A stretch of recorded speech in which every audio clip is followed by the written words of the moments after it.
Every sip of Coca-Cola brings you closer to the excitement of the FIFA World Cup 26.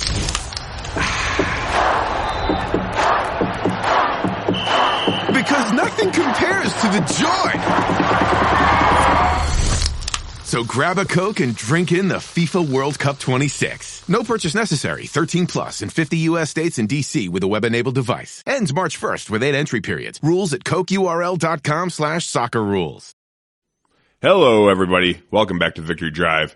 On this episode, we got in my good friend, Judd McCullum. A lot of you guys might know him by his Roman name of Judicus McCullumcus.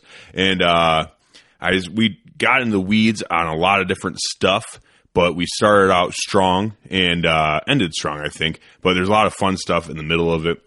We start off talking about Judd's exploits back in the day when he found a fucking woolly mammoth tusk in the river when he was in school. And we talked quite a bit about that. Then that leads into a whole archaeological dig for just our own entertainment. We talk a lot about like ancient civilizations, that sciencey stuff. Judd's way smarter than I am, but talk a lot of fun stuff about that.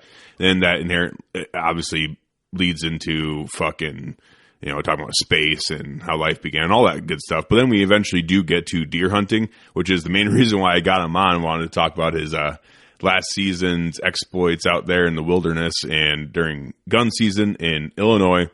And he shoots a really nice buck. So had him on tell that story towards the end there as well. So if you guys don't like talking about cool fucking archaeological digs and all that fun, interesting stuff, then you just fast forward to the end of the episode, I guess, like the last probably hour or so, we start talking deer hunting. So I think it's fun. It is way off the, norm for Victory Drive, but we had a blast doing it, and I love getting into random stuff like that. So if you guys don't like it, then I guess I don't know what to do for you. Fucking grow up. Figure it out. But I do appreciate all you guys listening. And I also, hey, did you guys like what happened Friday? I mean, I dropped the first episode of my solo series that we are actually going to be calling the Single Shot Series. So I got that name from an avid listener, Kyle Farrow. So Kyle, I appreciate you reaching out to me and giving me that idea. I really didn't know what to call this series. I was running short of names. I fucking suck at figuring out names for stuff. I think I only have one kid.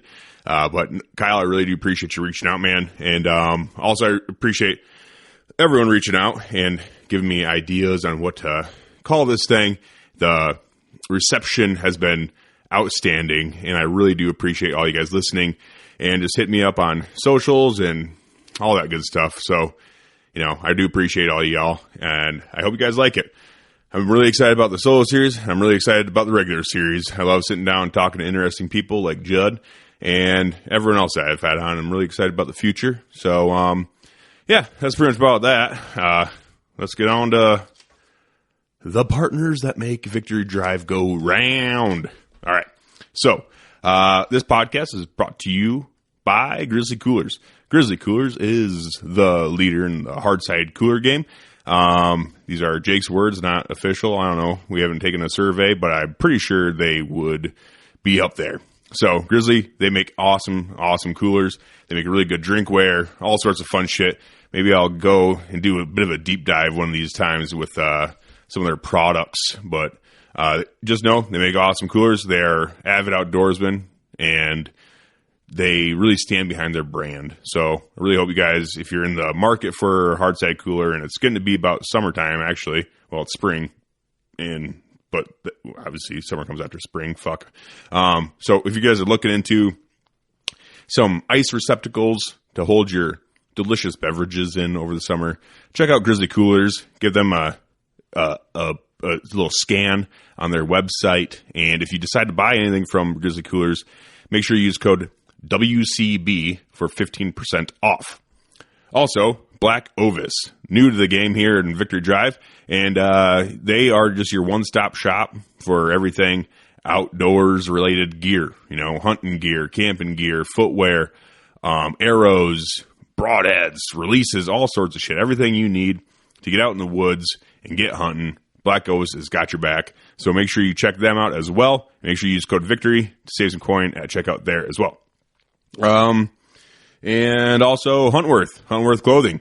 They are your everyday man's brand when it comes to camo, and women's, obviously. Women can wear it too. But just specifically for your working man that works hard all day, every day, likes to get out on the weekend and fucking hunt some deer, chase some white tails. And, they make a really, really competitively priced, high quality camo gear that'll keep you warm in the winter and cool in the summers when you're out there hunting, doing whatever you want to do. All right. So make sure you check out Huntworth gear and use code WCB15 to save some coin at checkout there. And Mountain Ops. What do I always say? If you're sick of being a fat fucking piece of shit, check out some Mountain Ops supplements. All right. Some of the stuff I use their pre-workout every day, their creatine every day. And that's and their Ignite, obviously. Their Ignite really kicks in during trade show season and hunting season, because I am trying my hardest to kick the old gas station energy drink fiasco that I found myself in ever since I was a young man. So if you guys are interested in some energy supplements or some protein supplements or anything like that, check out Mountain Ops and use code VICTORY to save some coin at checkout there as well. So with all that said, I really hope you guys do enjoy this episode with Judicus McCullum and talking about mammoths, saber-toothed tigers, short-faced bears, and deer hunting. So there's that. All right, welcome, Judd McCullum.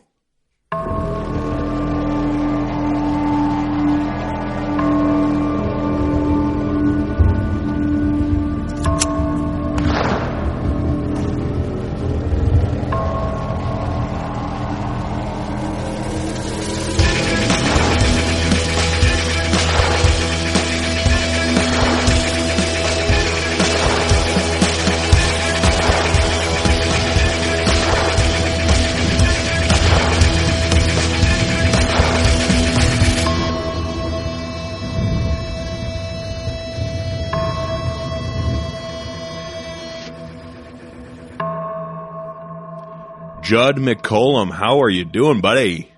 Not terrible. How are you? Not terrible. Well, fuck, that's better than shitty. So, I mean, that's like my favorite thing to say to people when I ask them how they're doing. They say, not bad. I'm like, well, it's better than shitty. So, that's like, I don't know. That's like my thing. Seems to get it's a Midwest cry for help. Yes, that's what it seems like, dude. It's like they, a lot of times when people say just not bad or just okay, it's like, are you though? Are you okay? How are things really going? So yeah, dude. I'm glad to finally get you on. I think we've been trying to set this up for a few months now, but I'm terrible at scheduling things. Yeah, no, that's good. I just want to start with kind of your background, what you do, and why it's been so hard to get you on the podcast. My background, that's broad. Yeah. I don't know. I've been outside nonstop since I was about 7 years old. So there's that. And I take down timber frame barns for a living and put them back up as homes and businesses and stuff like that. Okay. Let's get into that a little bit. So you go around like the whole country and just take down barns? Yeah, pretty much. Wherever there's a barn somebody wants taken down, they'll give us a call and we'll roll in and take it down and put it on a truck. If they want it put back up, we'll bring it back here to the timber frame shop and do all the restoration stuff and then take it back wherever they want it put up and put it up. No shit. Is that your company or do you work for a company that does that? Or It's me and my father-in-law. You and your father-in-law? Yeah, he started it like 30 years ago. I came in like 13 years ago. And we've just been quite a few places. I haven't been to the Mountain West yet. I think the farthest I've been for work is like Santa Ana, Texas, or a little west of Valley City, North Dakota. Okay. But, Maine and Key West and pretty much everywhere in between. Oh, shit. Is that so? Did you get into that before you met your wife, or like, is that how you guys met, or did you meet her and then get into that? Met her and then probably like 8 months to a year in, he asked what I was doing. I was like, I'm just doing like home demolitions temporarily. And he said, well, you want to come do barn work? And I said, sure thing. And it's kind of how I got locked in. Well, that's one way to stumble into a job, I guess. Is that something that's always interested you about him, or was there always an interest there? Or was it just kind of like, fuck, I'm not doing anything this weekend, and just snowballed? Or well, I hated my old job. My old boss was a nut, and like it was one of those situations where I thought I was going to have to fight him every day. Yep. He said he was a former Marine drill sergeant, but I never saw anything to confirm that, and I think he was just mentally unstable. So he'd do like kung fu moves randomly and like be trying to do some made up jujitsu stuff on people, and it was just like, get your hands off me, weirdo. Yeah, he wasn't right. That's a weird thing to do, especially on the job site. Yeah, it's like, really weird. It's like, dude, we're just trying to get to work here. I don't need you fucking kung fu jujitsu in me here, you know? It's like, right. It was always part of a story of something he did or something that happened, but the story has always ended with him like snap kicking somebody's nose off their face or something like that. Oh my god! And it just got old. It was like, dude, just chill. Dude, he's like, you ever seen Con Air? Yeah. Yeah. So like Nick Cage, when he comes home on leave and he's a ranger and he gets that bar fight and then shoves that dude's nose into his brain and kills him. Then he ends up on Con Air. Yeah. Pretty much all of his stories. I think he just saw Con Air and like really latched onto that and just rolled with it. What did he look like? Explain. Did he look like Nick Cage? No, he didn't look like Nick Cage. He had like a high and tight and like he missed leg day his whole life, and you know, kind of Hank Hill shaped, really. Hank Hill shaped. So, yeah. Oh, that's funny. When did he claim to be in? Like, did he? I mean, I never got a timeline. Oh my gosh, that's fucking nuts, dude. Some people it never ceases to amaze me with how some people kind of just, I guess, just say shit and don't really expect to ever be called out on it, and they just kind of go through life like that, and then everyone just assumes that they're not lying because it's like such a silly thing to lie about, especially. Yeah. That's nuts. I never got a timeline on any of this. Like, his wife and his kids all thought he was insane, and they told me so. And like, he just kind of Billy Bob Thornton, like all tombstoned his way into this job, I think, and just told the guys that owned it that he was going to run a crew, and they just were terrified of him, so they let him. What? Yeah. It was wild. Dude, that is hilarious. I wish I had that self-confidence about me where I could just stroll into like a job site and be like, look at me. I run this. Look at me. I am the captain now. You know what I mean? Yeah. It's like, just have that confidence, be like, dude, I'm in charge. Like, you guys, because I could probably beat the fuck out of a lot of the dudes on the job site. So I'm like, if that was like the standard, it's like, we're fighting and whoever wins is now the boss. Like, that'd be, if anybody was smart, they'd just let you run things. They'd just get out of your way and let you run things. Dude, I've always battled self-confidence issues. That's kind of why, probably why I work out so much, and then also join the Army, because I'm just like, dude, I'm just a little bitch. Like, it's like, I'm just so hard on myself all the time. Like, I'm a fat fucking loser. Like, this sucks. I need to do something with my life. And then join the Army, and it's like, that helped a little bit. And then obviously working out and stuff. Now I'm like average, you know, now I'm like every other man's like average self-confidence level, where it's like, okay, now I can like hold a job and feel confident in myself and figure things out on the fly. You wouldn't know that about you by hanging out with you and, you know, being around you and stuff like that. So well, I appreciate what that's worth. I appreciate it. But yeah, I definitely don't have your old boss's Hank Hill body and self-confidence there, though. It's like, that's a whole nother level, dude. I hope he hears this and like shows up on my doorstep. I'm not even sure he's alive anymore. Yeah. Was he old? Or was he like when you're working for him? Or was he, I don't know what the fuck. He's Hank Hill vibe, so he might have been like in his late 40s, 50s. It's kind of hard to say. I don't know, man. It's a nebulous character that I just tried to ignore as much as I possibly could. That's so funny. I've met quite a few people like that where it's just like, geez, I can't wait to not deal with you ever again. Yeah. You just personalities clashing. Yeah. Okay. Like, I don't have a personality that really clashes. He was just like he was one of those people that every single person he ran into was an asshole or did something wrong, you know. Well, so, I guess that's what I'm kind of getting at. It's not necessarily that my personality clashes with them. It's the fact that in my head, I don't like them. Yep. You know, so it's like, I don't want to deal with you, and your personality is kind of what it put. Bingo. Yeah. Yeah. So you have a very easygoing personality. So I could imagine you really rubbing a whole lot of people wrong.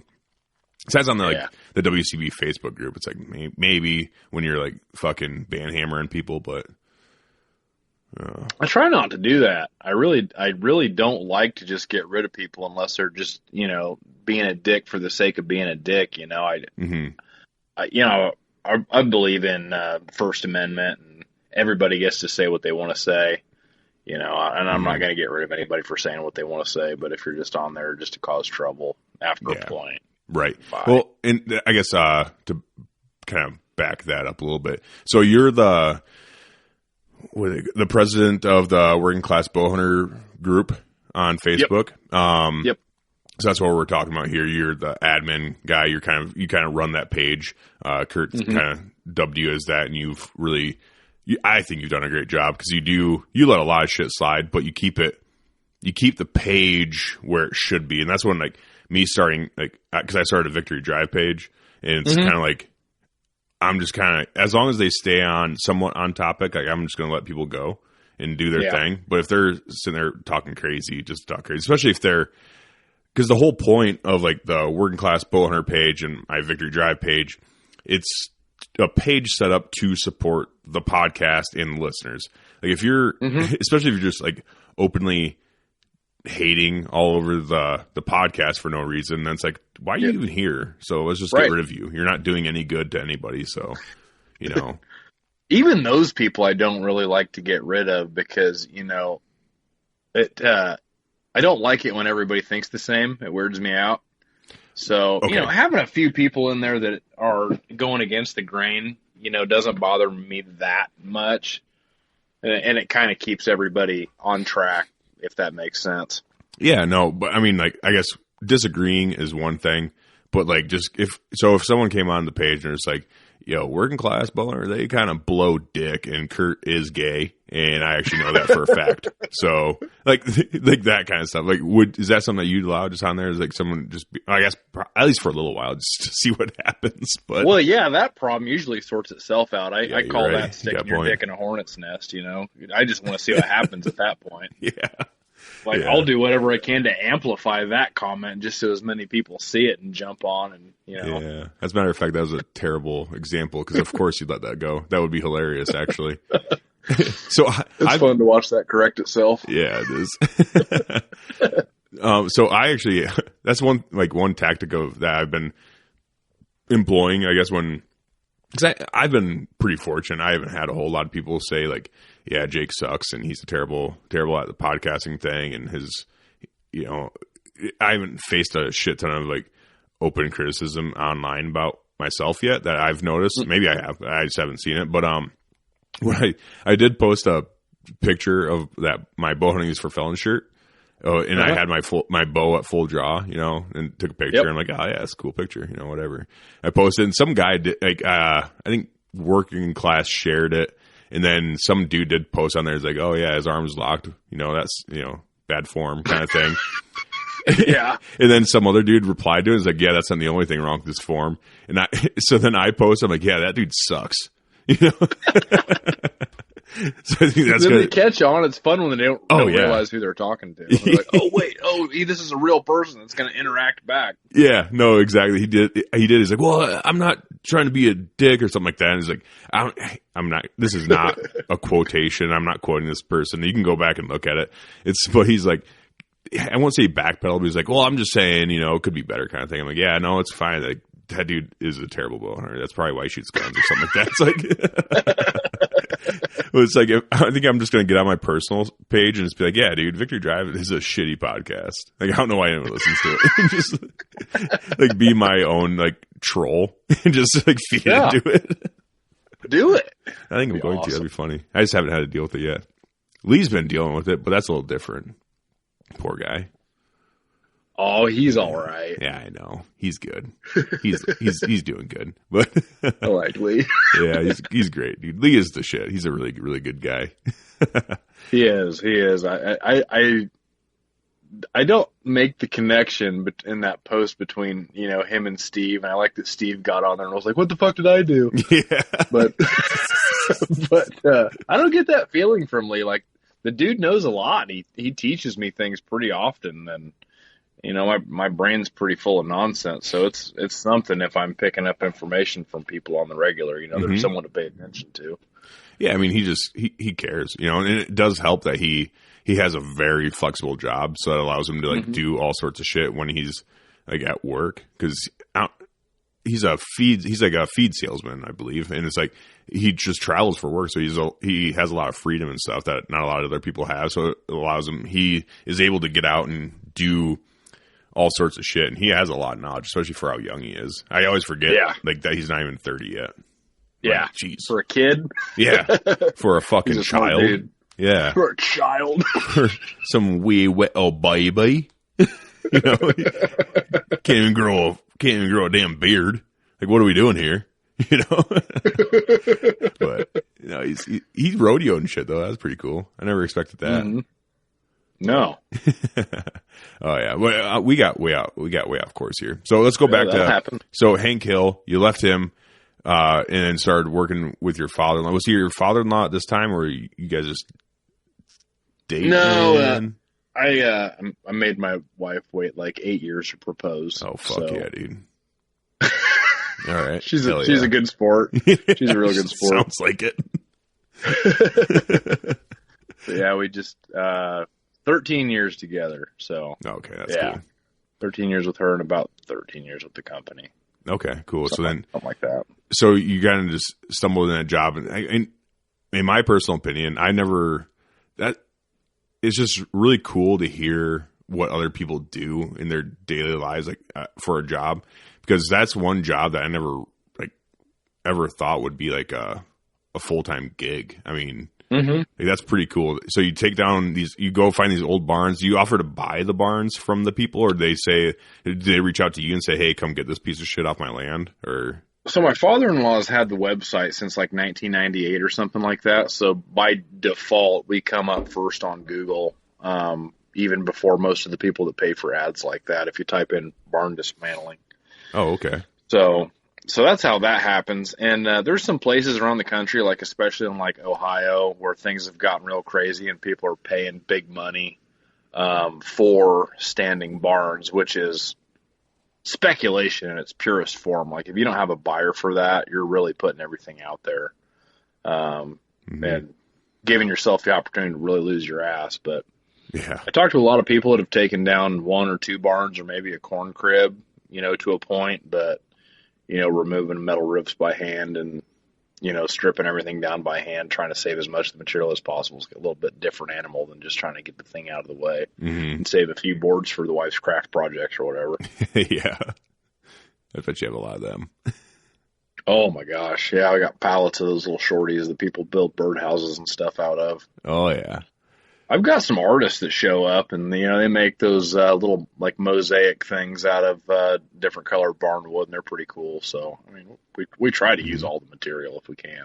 Yeah, that's pretty neat. And so does that kind of lend to your hobbies and stuff as well? Because, I mean, because you're constantly outside, but you don't get a whole lot of time do you get a lot of time to kind of roam around while you're at all these different places and stuff, or?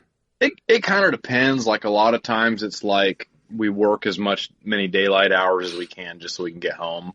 But there's been a few jobs, like I did a floor in Key West, and we got the floor in a couple of days and then put 4 coats of finish on it, which take 24 hours of drying in between. So basically had 4 days to fish. Oh, and nice. It was like that work trip was like one of the better vacations I've ever been on. And then there's another one I talk about a lot where we put up a frame for a guy in Texas, and he had a bunch of like high fence and low fence properties. And so we stayed inside one high fence and we worked inside of another. And he was like, we showed up and he goes, "You boys like to hunt and shoot and stuff?" And we said, "Oh, yeah, we do." And he said, well, here's a combination of the gun safe. There's ammo right here. There's more ammo on pallets up in the shed. 4x4s are out there with the keys in them. Fuel tanks are up there. Kill as many pigs and coyotes as you want to. Oh, no shit. Yeah. He was an oil wildcatter, so the dude just had more money than God, and he was just like, have at it. Dude, that's awesome. Yeah, it was crazy. His truck gun was a Gunworks, what is it, like a Mountain Light or something like that. Oh, jeez. I can't remember, in 6mm Creedmoor. And, it had the Night Force scope on top of the custom turret and the whole thing. And, like, he just had it set for 150 yards just to stick out the window of his truck and shoot pigs with.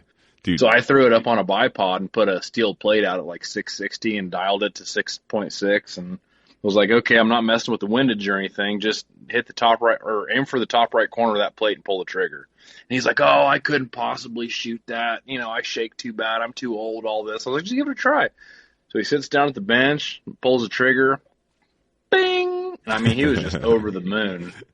I'm just sitting there. He's like, well, see what you can hit. So I'm just sitting there talking to him, racking rounds through it and just, shooting stuff while I'm talking to him. He's like, man, you're not missing anything. You must have been like a sniper or something. I'm like, no, not at all. Just, got a lot of practice shooting starlings with a 17. Paid off. Dude, that's awesome. Dude, honestly, cool. That's one thing that I love about shooting. It's like, honestly shooting anything, whether it's archery or guns or whatever, it's like you get someone out there that's, maybe not necessarily new, but hasn't really pushed themselves or something like that. Maybe just like in this instance, it's especially fun when they're new, but when you get them behind there and let them squeeze a few rounds off and watch them be like, oh my gosh, this is, and see what they holy can do. Crap, this is cool. Like I'm seeing that with my daughter. I bought her a little Savage single shot 22 and we go out there out in the backyard and we're shooting at, like 50 yards. And she's just plinking. I have a little piece of steel set out there, and she's plinking away at that. And she's like, "Oh my gosh, this is awesome!" I'm like, I wonder if I can shoot it standing. I'm like, "Oh, let's see." So she stands up and dings it. She's like, "Oh, this is great." And then she lays down, she shoots, and she misses. She's like, "Oh, maybe I'm better standing." I just watching her like kind of fumble, like figure things out and stuff. I'm like it's so much fun seeing that in people, and that's one thing I love about shooting, especially. And it's like, I don't know. It's a really good time, especially when you start reaching out there and pushing out there further than people think that they ever could. It's like, yeah, just give it a shot. Like, what's the worst that could happen? You miss. It's like it's not gonna kill you or nothing. Especially that guy when he has all that money. It's like you have all the 6mm Creedmoor in the world. Like, just get out there and shoot something. Yeah, I literally had a pallet of it and it never stretched that gun's legs out. Yeah, dude, I can't believe that he has a probably north of $10,000 in a gun just to hang out this truck window to shoot at 150, 200 yards. Yep. It was really something. And it was funny because I got in his gun case and I started like, oh, there's a 22-250. Let's see how that shoots at 6 feet off. Oh, it's like, okay, all right. Because I guess the thing is, him and his buddies come down there and, they'll get a little bit hammered and go sit in a box blind and maybe pass out, or I don't know what they do, but they're hard on these guns. So I ended up sighting in like 5 or 6 of his rifles that, it was a good time. That's cool. How long were you there for? It was probably like 21 or 2 days total. Jeez. Did you shoot a shit ton of hogs times? I shot 32. Oh my gosh. The first one, we got there and I wanted to kill him with a bow. So he had a Matthews switchback like hanging on the wall with a couple of arrows. I was like, maybe I can make this work. So I took it out and I, shot it at a target and it was decently on. So I thought, all right, what the hell? I'm going to walk up this creek and see if I can find anything. Well, I got into all this heavy brush, like an Old Yeller situation. Like, I'm lived in Illinois my entire life. There is nothing dangerous here that's going to get me, right? Yeah. And so I was just oblivious to all the danger. So I go walking into all this brush and there's pigs going everywhere and one hits an opening and I shoot it and it runs up on the flat and I go up and take some pictures and whatever with it. As I'm standing there, the whole sounder of hogs runs across this flat. It's like a semi-load of pigs. I was like, all right, shooting with a bow's cute, but like I gotta make a dent. So I hung the bow back up and, just shot them with rifles the rest of the time. Yeah. Dude, I'm not gonna lie. I know you do, and I love bow hunting too. It's very fulfilling. You put a lot of work in to shoot an animal, Mm-hmm. But it's like when you really gotta kill some shit, it's like you gotta get the guns out, dude. There's no substitute for lead. There's not. There's really not. It's like, especially when it comes to deer. I know I've talked about it on the podcast before when I had Derek Verbeek on. I went down to southern Iowa and we shot like an absurd amount of deer. And when I tell say the amount of deer that we shot down there, I can't remember the exact amount now, but it was north of like 40 plus deer, and yep. It was a shit ton of deer. When you talk to certain people, especially guys that like only bow hunt, there's like, oh my gosh, why would you do that? I was like, well, the place that we got on, he had a shit ton of depredation tags, and it's like, mm-hmm. I've told this story already, but he had a shit ton of depredation tags. We shot a shit ton of deer, and it's like the havoc that those deer were raking on that farm was insane. So it's like the farmer finally got the landowner to get some tags so we could thin the herd out a little bit. And it's like when you really need shit to die, it's like you got to get some guys in there with some guns and thin the herd, if you will, especially when it comes to like pigs and coyotes and, stuff of that nature. It's like, you really got to get in there. Or even deer management and all that stuff like we were just talking about. It's like mm-hmm. When you really need to put thin the herd, if you will, then it's like I don't know, unless I don't even know if you could really do it with the bow like that effectively. I think there's going to be a big education element for the deer herd if you're in there with a bow that close. I think so too. Shooting that kind of numbers. I just think there's going to be a point of diminishing returns with that you're not going to have shooting with a firearm. Right. Yeah, that's kind of where I think so too. They're just going to stay just out of range. They're going to learn you. They're not going to mm-hmm. leave. They're just going to figure it out and start patterning you more. But it's like, man, if you can reach out there, a few hundred yards even, it's like, that's a game changer. Mm-hmm. But yeah. No, so okay. So you shot a shit ton of pigs. Did you guys eat any of the pigs? Like, is wild, like. I wanted to, but when we were down there, the midday high was like 108 degrees. Oof. And I asked the guy about it. He's like, brother, they are spoiled before they hit the ground. So I was like, all right, fair enough. And so I've actually got another frame to put up for them, and I'm hoping it's going to happen in wintertime so I can, butcher a couple of them. Okay. I was going to ask, have you ever eaten wild pig before? I haven't. No. I haven't either. I've heard very mixed reviews about them, though.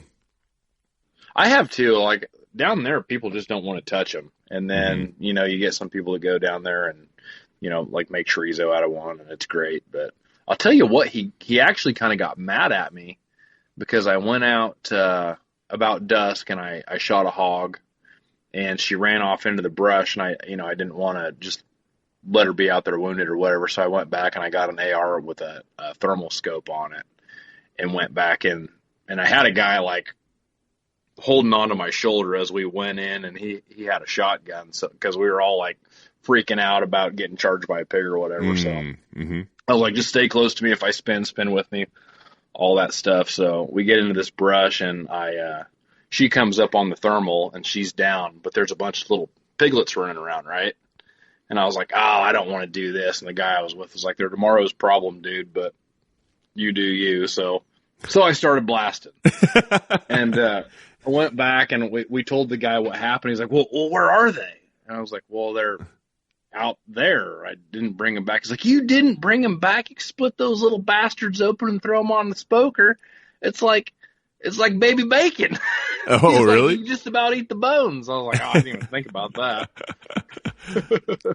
That's the mentality I've heard from a lot of guys down in Texas and stuff. They're like, you shoot a really big boar, like it's cool. Mm-hmm. You take pictures and you're like, cool, I shot a huge boar. He's like, but almost everyone's like, you don't eat big boars. You eat the fucking piglets. Like the piglets taste way better. They're not near as like tough or nasty, because like the big boars, they get big because they're eating a shit ton of stuff.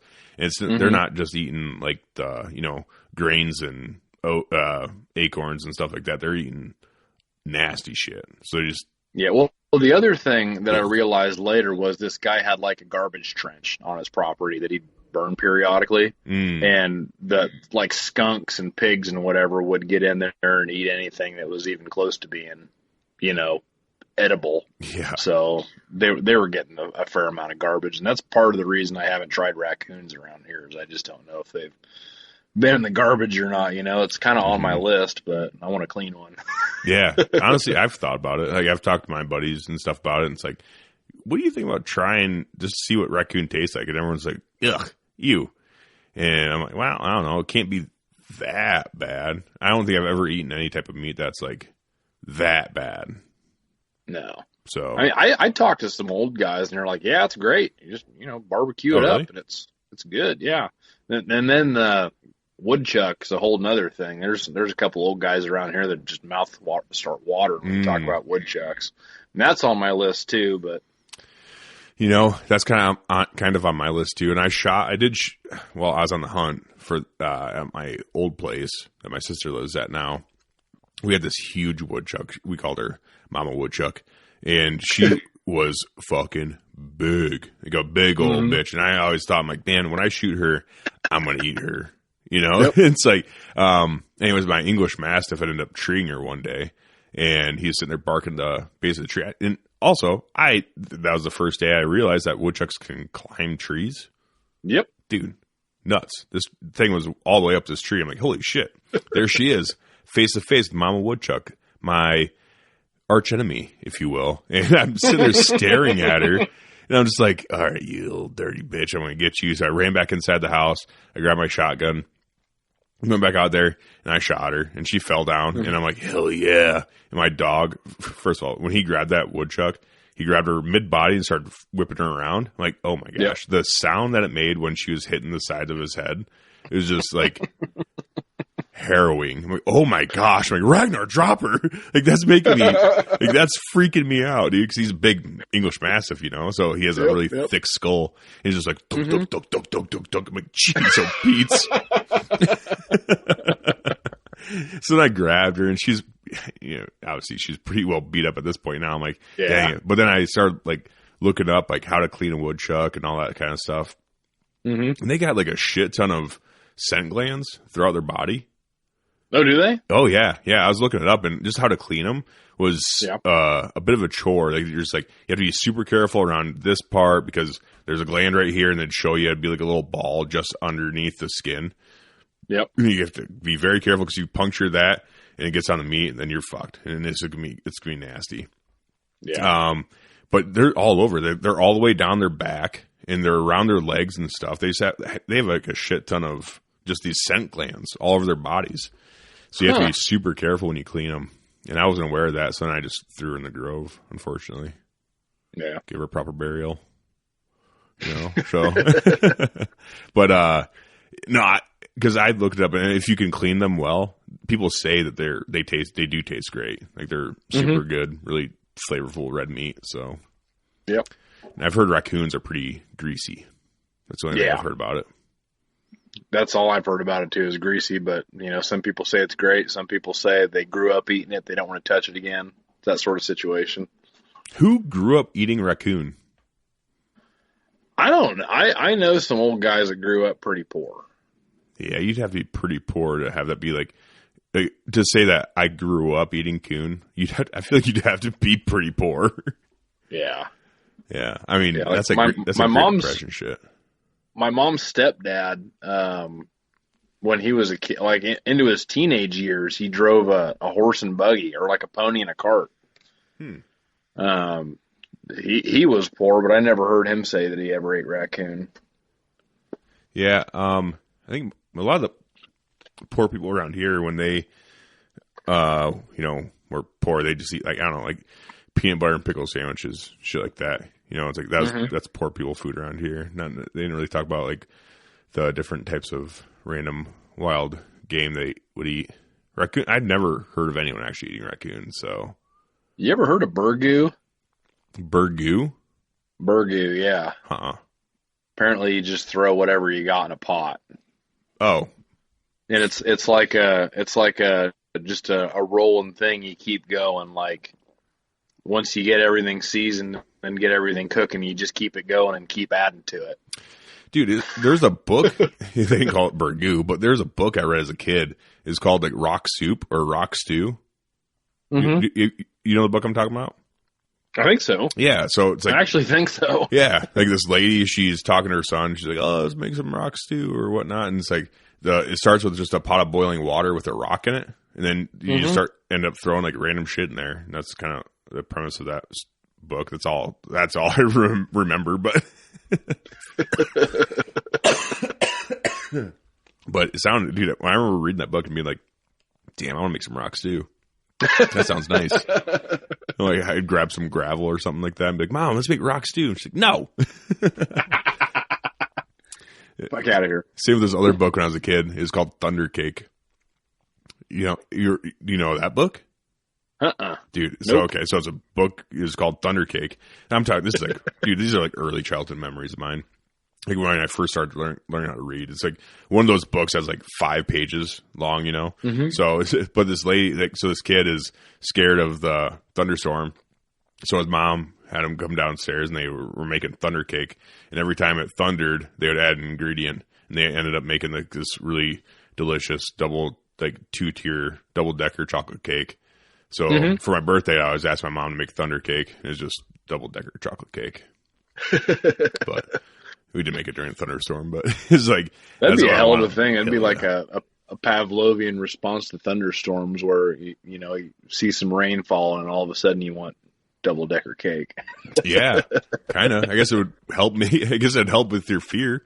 Instead of being scared of it, you look forward to it. Like, oh, hell yeah, let's make some thunder cake, kids. Cake time. Let's go. Yeah, no, I've never heard of burgoo, though. That sounds good. It's just like, is it like a stew, or is it just... Yeah, it's just thick stew, from what I hear. You ever made it? My grandpa talked about it a lot. No, apparently there's a festival that he's been trying to go to for like 40 years somewhere here in Illinois.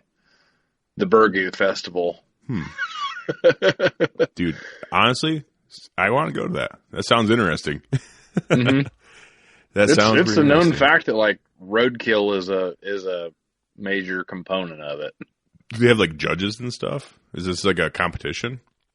I think it's like they've just got like a big 100-gallon kettle and they make it and people come and eat burgoo and that's I don't know anything else about it other than like there's a big kettle and somebody's got a big paddle and they're just stirring this giant kettle of whatever people show up with and throw in.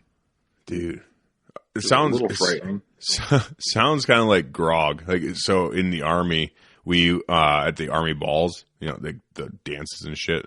We'd have those every once in a while, but we'd make this thing called grog, and is a huge ceremony. It is a big deal where it'd just be this big pot in the middle of the, I guess, dance floor, and it would start with like the battalion commander, if it's a battalion ball or brigade ball, whoever the highest ranking person was at the ball, they would start it off, right?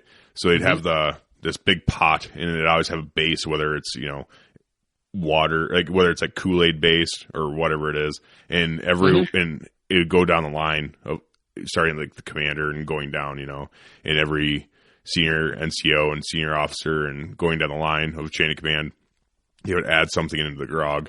And, some guy would be like, this is my fucking ruck march sock from when we did a 15-mile ruck march like 6 months ago, it's like, and he'd throw that in the pot. And then another one would be like, oh, here's a bottle of Captain Morgan.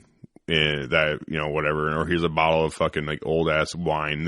People just like throw random shit in this grog, and like the deal was like if you were under 21, you weren't allowed to drink, right? So you couldn't go to the bar and get drinks, but you were allowed to drink the grog. So that's horrible. Yeah, it's a mean trick to play. Yeah, but everyone would drink it. Like after it was all said and done, and in between that, they were all saying their little speech, like fucking like wow, hoorah, fucking da da da da, we're awesome and we're gonna have a good time, kind of thing. It's like it's always like a big deal, a big old ceremony thing. Then they'd go around, they pass all the grog out to everybody in the ball, and everyone had to take have a glass of it. And it usually wasn't that bad, honestly. You couldn't taste like the old socks and sand and shit they throw in there either. right? Generally. So it's like, Generally. But it's kind of funny how that kind of stuff gets started somehow, somewhere down the line, then it just kind of keeps going. Becomes a thing, Yeah. So, but they probably don't put like old socks into bird goo, I'd assume. Probably A not. little more sophisticated than that. Maybe just a little. Just no socks, I bet. Yeah. I doubt it's more sophisticated, but just no socks. They draw the line at socks. But Yep. roadkill, skunk, no big deal. Throw it in there. Throw her in there. Yep.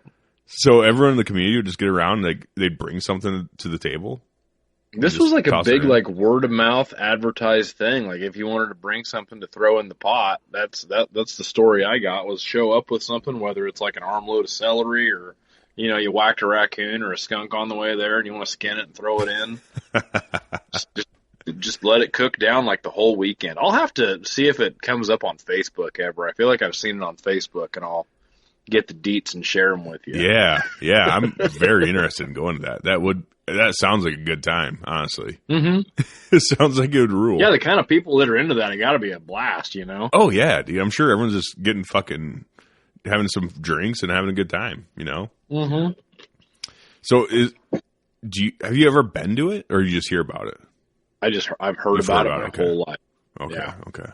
Yeah, if you find out when it is next time, let me know. That sounds pretty cool. Should just crash a party with all the whole WCB crew.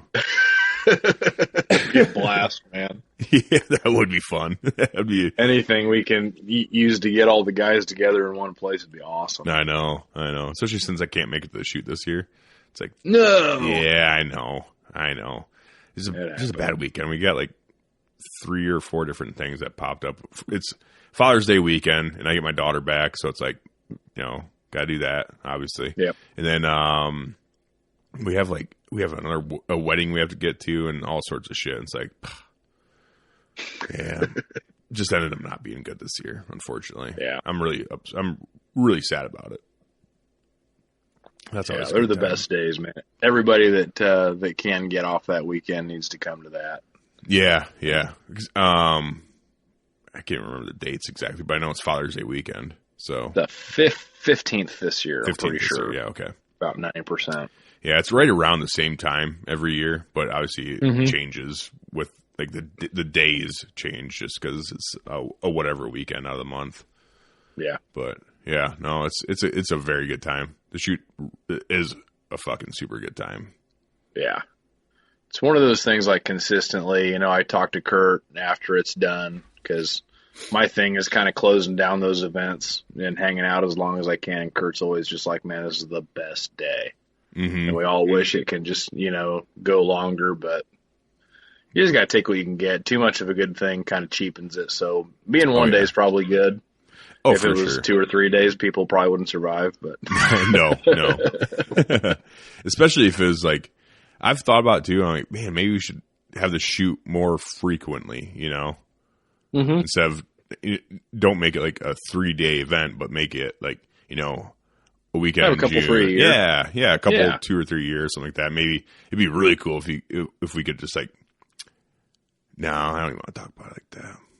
I was just saying, because with trade shows and shit too, I mean, we can't do all that travel. That's crazy. But that would be cool. Yeah, you know, the shoot coming to a archery range near you kind of deal. But that would be badass. That would be sweet, but that would get excessive real quick with all the trade shows and shit, especially. Yeah. But no, the shoot does rule. It's a really good time. If anyone gets out to that, you're gonna love it. It's gonna be really cool. Obviously, it's an archery thing. It's not a gun thing, but you know, whatever. It's still a blast, whether you come and shoot or not, or if you just come and hang out. There's a big hanging out element to it. Usually, you can only make it through the shooting the course one time, just because there's been so many people there the last few years. But man, it's a blast. Like, get that many people together, and you know, not a cross word is said, and you know, we got stories about it for a year to follow, and it just keeps building year after year. It's a blast. Like, I can't say enough about it. Yeah, I think every year it gets a little bit bigger. Mm-hmm. I don't think it's gone down. No. Since I started going going to them. It hasn't gone down. It's only gone up. So that's awesome. It's a really good way to give back to the community a little bit, I think, too. So yeah, for sure. Yeah. But so I do want to talk about, so your kind of claim to fame is you were in college when you found the mammoth tusk? Yes. Okay. So what were you going to college for? Were you going to college for archaeology or whatever the fuck? Biology? No, so at that point it was just a 2-year private college that my dad coached basketball at. So it was just like a gen ed deal just to get an associate's. But we're on in a biology lab, and the professor and he convinced me to cut trails out to this sandbar so that he could do some freshwater mussel studies there, because he'd been doing them in different places on the creeks, but he wanted to open up a new research site. And so the weekend prior, I went out and I weed eated a trail all the way down to the sandbar, and on Monday or Tuesday or whatever, brought the class out there for a biology lab, and I was more or less just screwing around, and got in the creek, and there were a couple of guys ahead of me that were dragging a seine, and they got it hooked on something, like, hey, watch out for this rock. It's like, all right, that's fine, whatever. Kind of noted it in my mind, and got up to it and kicked it, and the shape was all wrong. There's no big rocks anywhere where I found this thing, and so I was like, okay, it's got to be a tree. So I reached down, and it was hard like a bone. And so I was like, okay, maybe I got a big, a long bone or something. I was thinking, mammoth mastodon at the time, but then I picked it up. It had broken into 3 pieces, and I picked up the middle section. And you could see the ivory on the ends where it broke. And I was like, oh, shit, I found it. And I called over to my professor. Still see the ivory on it? Well, it was a fresh break. Those guys might have broken it trying to get their seine off of it. No shit. Clean, fresh. Yeah, and it had like iron stains, so it was like rust stains on it, and then there was some like cobalt blue in there. I don't know if that's like bivionite or something, but it was mostly ivory white where it was broke, and then it had like reds and blues on it. And I've got pictures that show it, but I knew immediately what it was. And so I took it over and I laid it on the sandbar, and I went back and got the other 2 pieces of that tusk and laid them out, all, tusk shaped. And then I went back and I pulled out another part of the second tusk out of the mud. It was actually like going down into the ground. And so I brought it over and, got everybody together, and it just took off from there. Like, I don't remember anything about college prior to that, really. Like, all my memories start right there. It's like, okay, this is worth remembering, lock this in. And, and I feel like I was in shock over that for almost a year, as it took a year to dry the thing out. And then we took it down to the State Museum in Springfield, and the guy there, Paul Countryman, who builds all the exhibits and stuff like that, we took a great big ass masonry bit, and we drilled holes in it and stuck steel rods in there and fit the whole thing together and put epoxy all over it and made it all one piece. No shit. And and it's how it is today. It was in the Lincoln College library for the longest time, but Lincoln College closed for some interesting reasons. But now it's down at the State Museum Research and Collection Center, and it'll be there until they develop they want to do a permanent exhibit for it in the main museum building.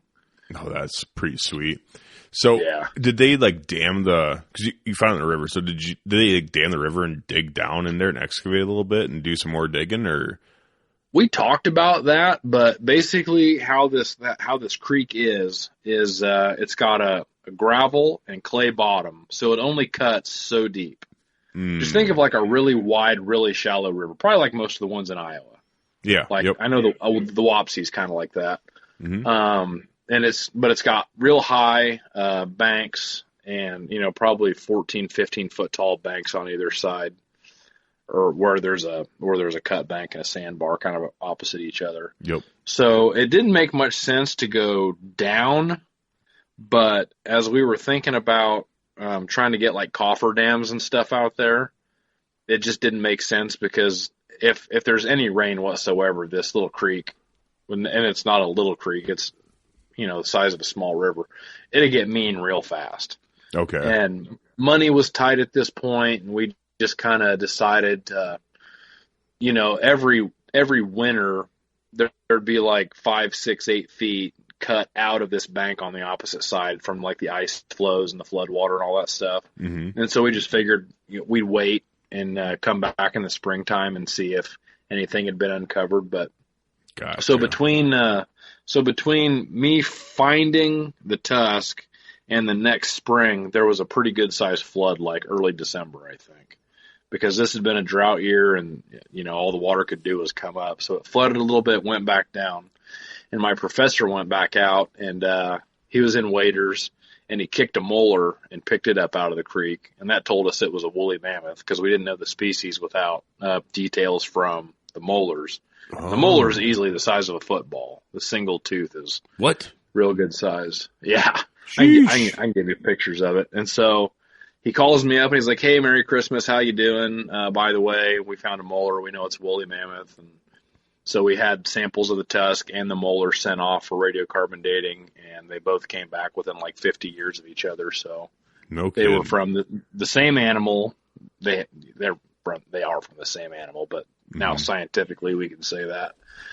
And then I can't remember how much longer it was. He went back out after, some more of that cut bank on the other side had been washed away, and he found the other upper molar to match and a big chunk of the side of the mammoth's face. Whoa. With like they call it a zygomatic arch, which is like the cheekbone the eye sits inside of. If you can picture like a deer skull, it's got that arch on the outside.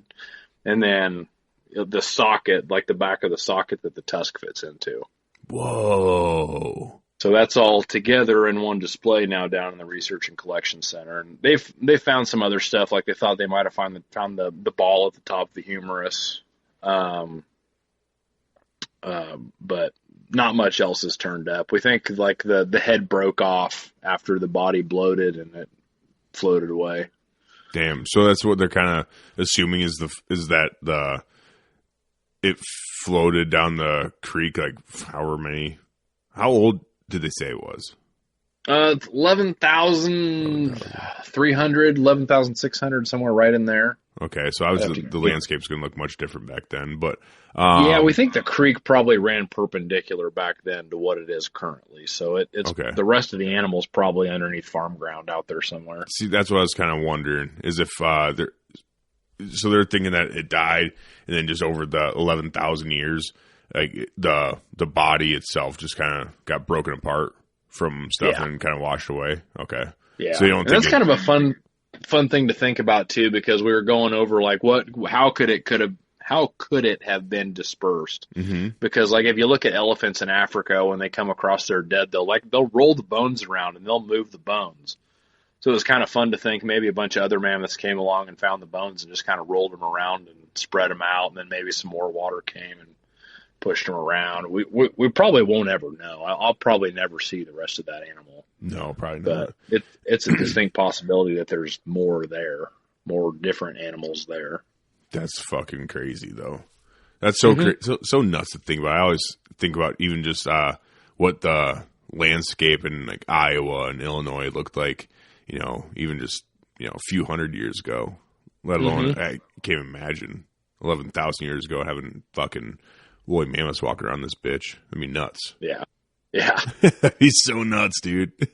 I went to a talk at the museum not too long ago, and somebody brought up how they call it the Blitzkrieg hypothesis, where humans came over the Bering Land Bridge up in Alaska and basically just went on a killing spree and killed everything that weighed more than about a ton. But if you think about how fragile humans are, obviously, and how primitive the weapons were, and how big and hairy and bad-tempered all these animals were. Like, I don't know if you've ever tried to jab a stick into something. Like, it's not easy. No. To jab just a stone point through, I don't know, call it like 6 or 8 inches of hair, and expect that you're going to do anything, like expect that you're going to kill the animal. I think that people just probably, mammoths, like elephants, were probably smart enough, and they probably figured out that, like, if they left us alone, we'd leave them alone. And it was more of like an opportunistic thing. Mm-hmm. Like, find one that broke its leg, sure, kill it. It's a lot less dangerous. But to think that people are just out there actively trying to hunt, like, adult mammoths with sticks is it's pretty stupid to me. Yeah, dude. I don't even think today, like, obviously with guns you could, but just doing it with like modern, I guess a modern spear. Like, I couldn't imagine a fucking team of Tim Wellses going around fucking spearing mammoths even. You know, it's like I don't know. Just imagine like 15 or 16 Tim Wellses with sticks trying to kill an elephant. Yeah, like, it's not going to go particularly well for anybody. No, I can see it for sure. I can see them doing that. But man, you got to imagine, like, how many people died killing mammoths just to kill one mammoth. Say you get like ran down, and it's like, okay, it's do or die. You know, you have to get so close to those things. Even if you had like ambush tactics, you chuck a spear at it or stab it, then run away before it can get you. Like, then you got to track. Like, you're talking about, that could be days, dude. Days and days and days on one animal, just tracking it for miles and miles and miles. Like, I guess maybe that'd be the tactic, but just do like coyotes do with deer and just dog them until they're dead. Yeah, you know? Just deplete them to the point where I could see that. Then you know, the humans are sitting there thinking, like, you know, it's like, hey, this will feed all of us for the next, you know, year or two, or however many people there are that they have to feed. It's like, but then you got to get everything out there. It's like, I just could imagine. I could imagine them doing that effectively back then. Yeah, you know? Everybody probably just got a belly full before, you know, all the big horrible, you know, predators and scavengers started showing up. Yeah, like, that would draw some attention. Oh, for sure. Yeah, you got to think, right? Yeah, because what kind of predators they have back then? You think were there saber-toothed tigers and shit running around there? Yeah, they found one of those out in western Iowa real recently, a really complete one. What? Skull. Yeah, saber-toothed tiger skull. I'm not sure what kind, because there's a whole bunch of different kinds. Pretty sure there was like short-faced bear around.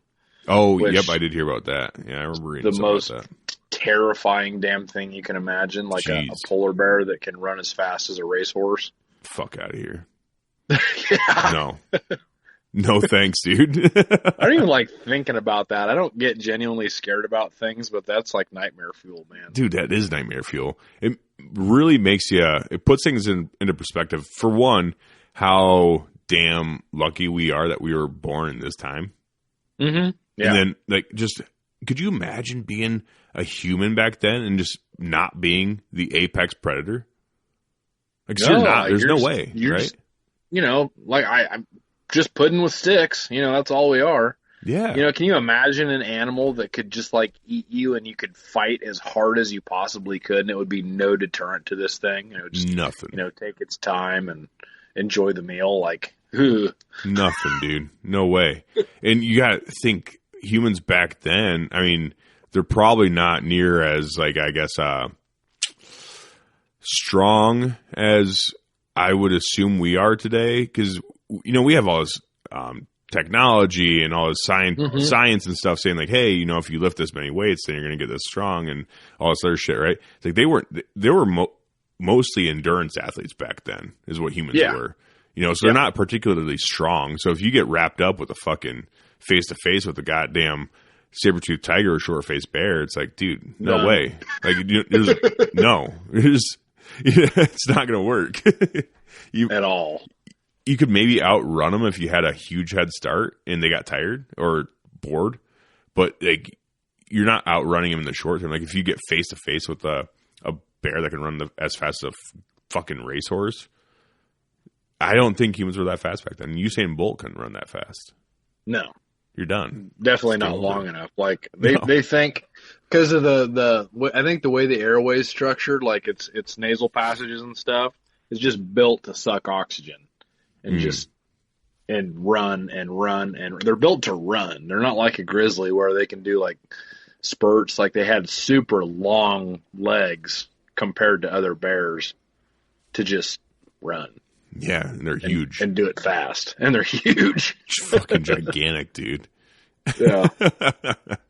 Oh, no, I can't even fathom just being a part of time back then. You know, you can't even think about it.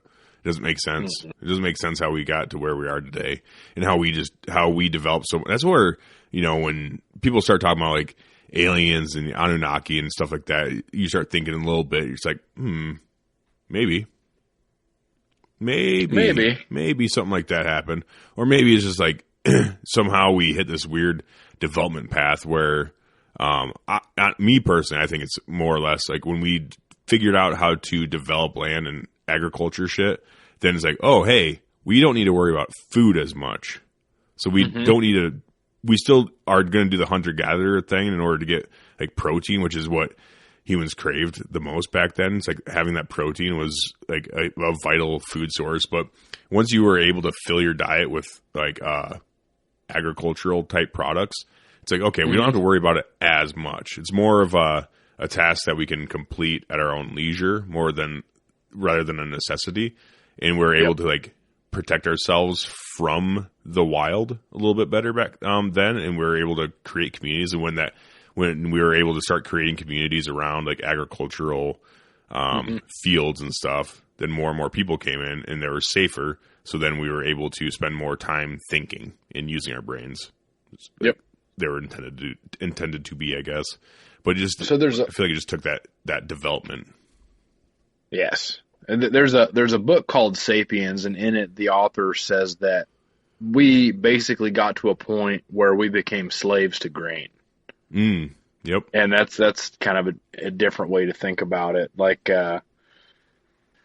we started off, like you said, you know, having a little bit more stability and stuff like that, but then the population grew and we became dependent on the turn of the seasons and the harvest and that sort of thing. You know, and shit, if you lost your stores or got raided or, you know, it got destroyed somehow, everything was evaporated. Yeah. Well, and just like today too, like imagine if the agriculture like just went to kaputs. People are fucked for the most part. Yeah. I'd say easily 75 to 80% of the population is just gone. Like just toast. Yeah. You know, so it's like we're just absolutely fucked if we don't have agriculture in this country or especially the world. It's like imagine all like just back then, you know, like Roman times and stuff like that. And it says in the Bible too. It's like when they're talking about Egypt and stuff, it was like feast and famine. You know, when Egypt ran because in the Middle East area, I'm pretty sure Egypt at one point way back in the day was like the agricultural land of the realm. You know, like we're talking like Persian Empire type shit. It's like, but when Egypt went dry, like when they couldn't get the grains that they needed and stuff, then like the whole area, the whole empire crumbled. Like it felt it. Like it was a huge deal when they didn't have the grain. So for sure, I never looked into why that change happened either. I need to check that out. What? Oh, why North Africa dried up? Because it used to be like a huge cedar forest, I think. Yeah. Most of North Africa and the Middle East was a cedar forest, I believe. Yeah, no, it was. I mean, it was just climate change, dude. All them fucking automobiles they had back then just really screwed it up, you know? Cow farts, yeah. Yeah, all the cow farts and stuff just really screwed everything up. Now it's just desert wasteland, you know? It shoved all the rain to, you know, America. And just turned this place into a forest. Yep. Pretty much. That's what happened, I think. Actually that's exactly what happened. Now I'm thinking about history and stuff. Yeah, definitely. Yeah. Oh, jeez. But yeah, I don't know. That shit's nuts. I think about that quite a bit. I've been watching a lot of documentaries about like empires and shit lately. Yeah. It's just interesting. How like you ever get into that Graham Hancock stuff? Not really. I should watch that documentary on Netflix and stuff, but I haven't looked into it a whole lot, honestly. I've got some scientist friends that don't like that I talk about him a lot and what he thinks. Yeah, it's pretty neat. Yeah, because they're all still of like the Clovis first belief, like there were no people in America before the Clovis people. Like they just showed up with these intercontinental ballistic missile level technology of their time that doesn't have any, lead up to it whatsoever. It just exists, and it's amazing, and it's like the best thing for killing megafauna that is imaginable. And for some reason, after that, everything kind of tapers off. Yeah, that's the Clovis Point you're talking about, right? Yes. The point. Okay, yeah. So, okay. Can you explain that whole thing to me real quick? Like, imagine that I'm a fifth grader. Mm-hmm. Uh-huh. So if you were going to make a stone point that was perfect in its durability and ability to penetrate and reusability and, its ability to be attached to a spear or an atlatl point or something like that. Like, it was just the perfect thing for killing megafauna, which I think is why, scientists came up with that blitzkrieg hypothesis of people just coming in and slaughtering wholesale everything that weighed over a ton, everything bigger than a modern bison, basically. But that goes back to our conversation earlier. You could have cold steel spears like Tim Wells was throwing around and still not be able to do that if you're just a couple thousand people, Yeah. So they're saying that these people, we call them the Clovis people because they have this specific point that they used to great effect. Yep. And we think they came across the land bridge. Mm-hmm. Okay. Yep. And inhabited But the funny North thing America. and inhabited North America. But the funny thing about a Clovis point, as far as I understand it, is there's no lead up to it. We don't have like a pattern of development and other projectile points anywhere that points to the development of what is the Clovis point. Like it was like just dropping the best possible thing at a point in time, and now bam, it just exists with little or no explanation. And for some reason, projectile points after Clovis points, like, they go downhill a little bit. They're not as good. Well, we've seen that in today's day and age, too, with technology and stuff. Yeah. Yeah, sometimes new innovations, like, this is going to be awesome. Then it kind of sucks ass for quite a while. Yeah. But it might just be, I don't know if the Clovis points are, like, made out of a certain type of chert or obsidian or not. I need to look into that. But So, there's no evidence of anything before the Clovis point, even in, like, Asia and shit? To my knowledge, nothing leads to that. Like, of course, there are other points, but they're different styles of points in different times. Mm-hmm. But the Clovis point is just like the point. Like, you can't make a better point out of stone than those Clovis points. Damn, so and they just seem to have appeared. So some old boy's just like, I'm going to make this thing to put on the stick. And it just turned out to be the fucking best thing since ever.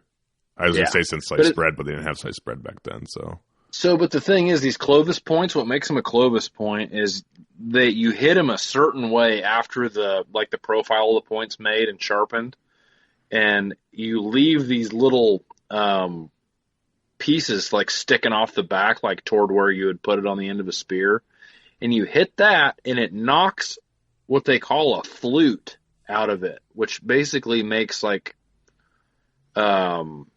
just a hollow kind of. It makes the center of the point really thin. And they can't come up with a reason anybody would have ever thought to do that. No shit. Yeah, so it's kind of really. Oh, sorry. It's a very specific and intentional thing that has to happen. That could break the whole point. It could undo everything you did up to the point where you knock these little pieces off. It's really cool to watch an expert flint knapper do it. No shit. That's pretty cool. I need to look into that some more. I can picture the Clovis point because I've seen pictures of it, but I never knew about that. The flute and banging out the flute and shit. Yeah. That's pretty cool.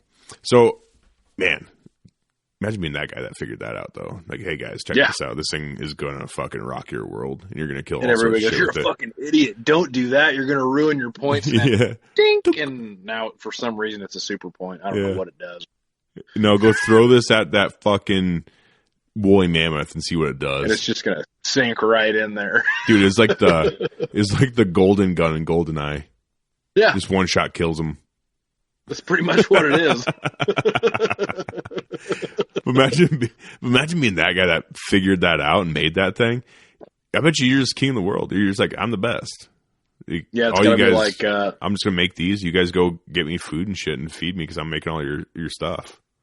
That guy's got to be like Tony Stark in the first scene in Iron Man, where he's just like, my piece to resistance, and then the mountains blow up. Yeah, right. That kind of thing. Like, he just probably knocked everybody's socks off with that. Oh yeah, dude. Or Albert Einstein when they dropped the atomic bomb on Hiroshima and shit. It's just like, oh shit, didn't see that coming. I knew this was gonna be big, but fuck, Now we have no more woolly mammoths because you psychos went and killed them all. It's kind of like the Big Bang Theory, I guess. Like where it's just like modern scientists now. There's like, the Clovis people.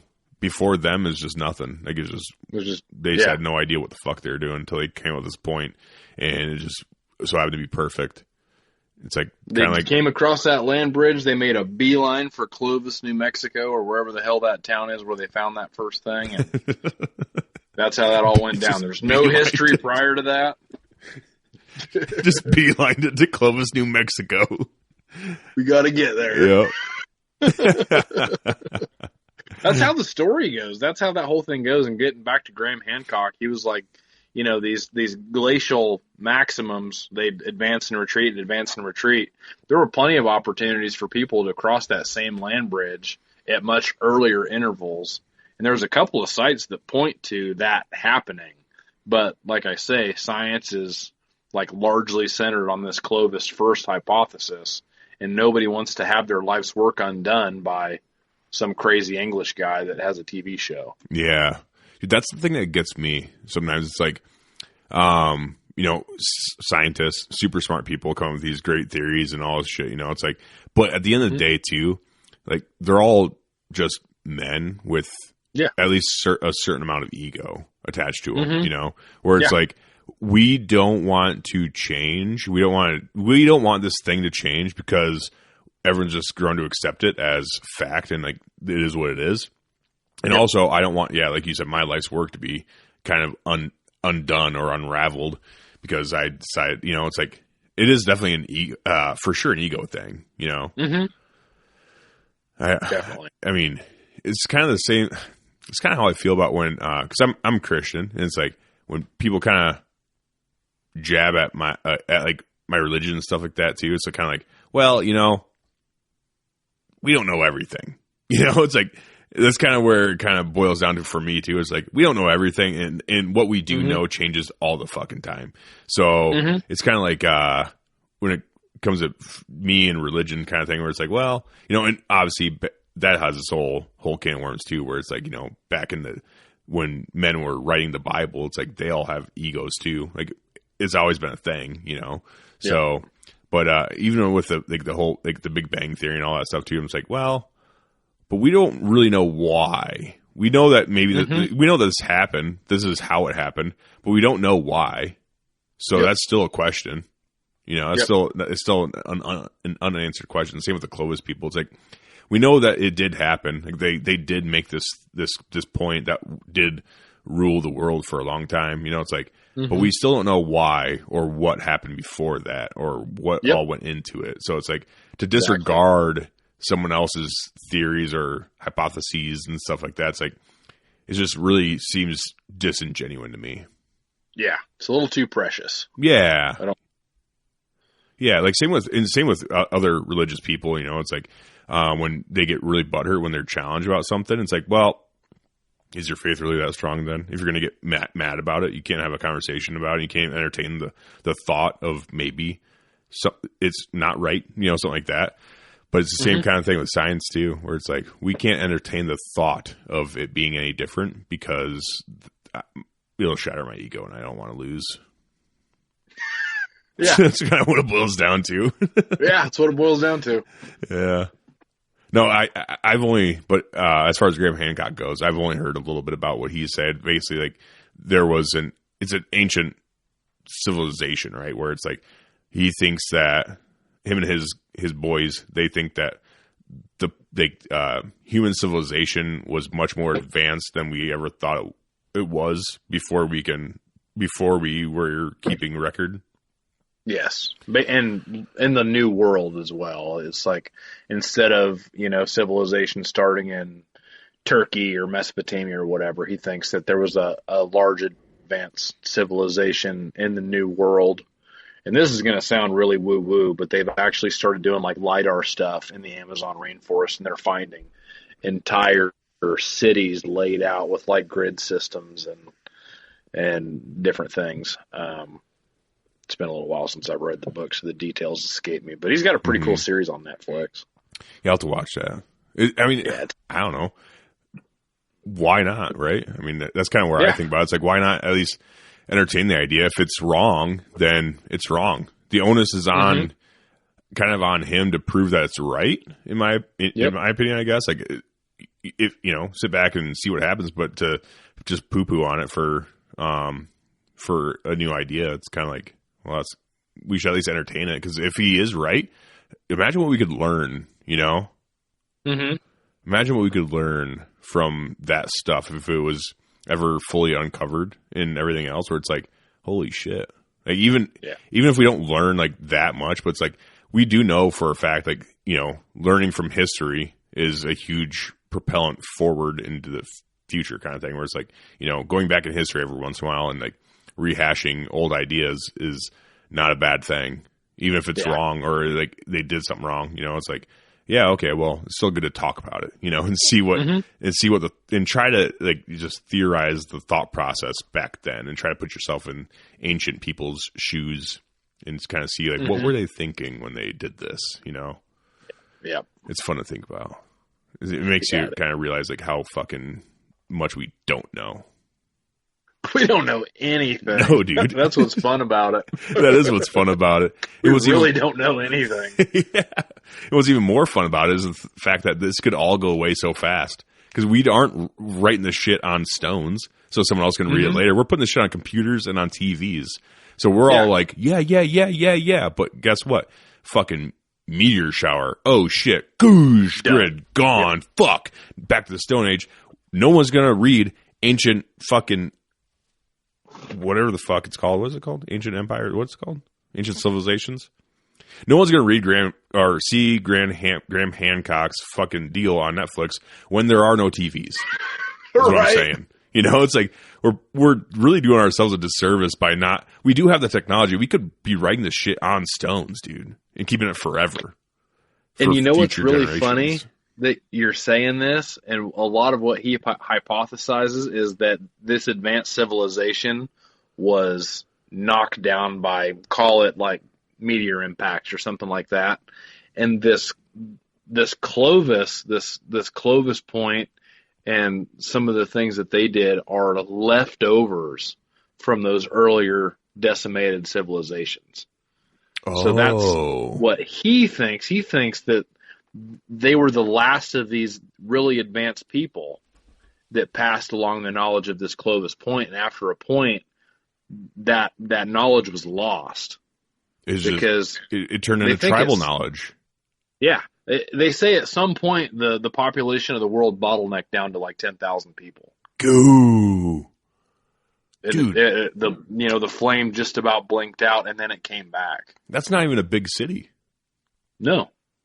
That's like what we'd call a small city, I guess, or a large town, I guess. A pretty good sized town, yeah. That's my whole county. I just thought about it. That's my whole fucking county. That's the Mitchell County in Iowa. That's all that's left in the entire world. Holy shit, that'd be crazy. That'd be nuts, dude. Oh man, that's so little people. Yes, it is.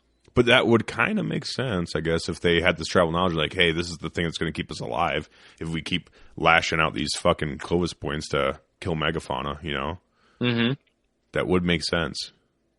There's a burial site in Montana that was a young kid, and where they buried this kid, like it looks like they put everything they probably had into this grave.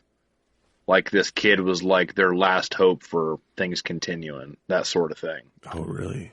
is what I've heard. Like all the stuff that was in it, like all of these like decorative beads, I think, and just like everything that this small band of hunter-gatherers would have had, they just put in this grave and just buried all their hopes and their dreams and expectation of survival with this kid. It was a gravesite? So this kid died, and there's like, fuck, there it goes. There it goes. There goes our hope. Yeah. Dude, that'd be like crazy. Maybe it was like a bunch of dudes that lost their last gal. And yeah. Like, there's just no, it's just not going to happen. No, there's no amount of fucking that we do together that's going to make any people, like, we're fucked. Like, it's just, oh my God, dude. Yeah. Dude, that would suck. So I'd love like my guy friends and stuff, but if we looked around, there's no way we can't sit there and talk, like, call each other, you know, and stuff. So there's no way to know if all you know is what you can see and hear, and it's just you and your bros out there, and like you're just like, oh my gosh, dude, it's just us. Like we're fucked. Like what the fuck? We're done, dude. Like the civilization, like the whole humans are gone. Like, it's just us bros out here broing it up, but we're done after us, man. Like we're it. Yeah, like as far as they knew, they might have thought they were the last people in the world. Yeah. You know? Yeah. It's kind of what it looks like with this gravesite. Dude, that'd be nuts. What do they do? I wonder what you do. Just walk and eat until you're dead and hope to find someone else. And if you don't, then it's just like, well, there it is. I'm dead now. Well, fuck it. We may as well try to kill this mammoth with a rock. Let's see what happens. You know? Yeah, right. Hell with it. Oh my gosh, that'd be so crazy. But I mean, fuck, it kind of makes sense. Like, we've had lots of natural disasters that happened that wiped out a significant, wiped out an entire species of animals. So it's like, why would that be so far fetched to think that could have happened to us? Yeah. Yeah. You just gotta sit there, and after everything dies, and you just gotta sit there and hope like eventually the earth levels itself out, and then you get some more weird bacteria that grows somewhere and then turns into plankton that turns into somehow a fish that jumps on land and turns into humans. You know, it's that's my thing. That's a whole other can of worms. That's my thing. Like when these climate activists, like, it's pretty evident that the earth goes in cycles, and this has happened before, and it's going to happen again. Like, it's really arrogant to think that we're going to end life on this planet. This rock that generated life on its own, if you choose to believe that way, but like, it's in the Goldilocks zone, they say. Like, we could wipe out everything here. A few billion years might pass, and like you said, that spark of life might pop back up, and who knows what comes from it. But yeah, dude, that's kind of to think that little old humanity is going to snuff out the flame of life on a whole planet is just super arrogant to me. Right. Yeah, and that's where like when it comes to like Christianity, that I think of, it's like kind of like, because as far as we know, we are the only planet with life on it, as far as we know. Yep. So it's like, okay, so take that as fact right now that we know of. We are the only planet with any type of life on it whatsoever, let alone intelligent life. So what does make this Earth so special? And the Goldilocks zone is the perfect amount distance away from the sun, water, blah, blah, blah. I get, okay, yes. But it's like that aching question of like, why? And like how? And like how nothing else outside of Earth has life on it, and a bunch of rocks smashed together and created this bigger rock that produced life out of nothing. Like, look into space, dude. Nothing. There is fucking nothing out there. Just darkness and some specks of light from other planets and stars and shit. But otherwise, nothing. And somehow there's this one rock that's like, holy shit. Life.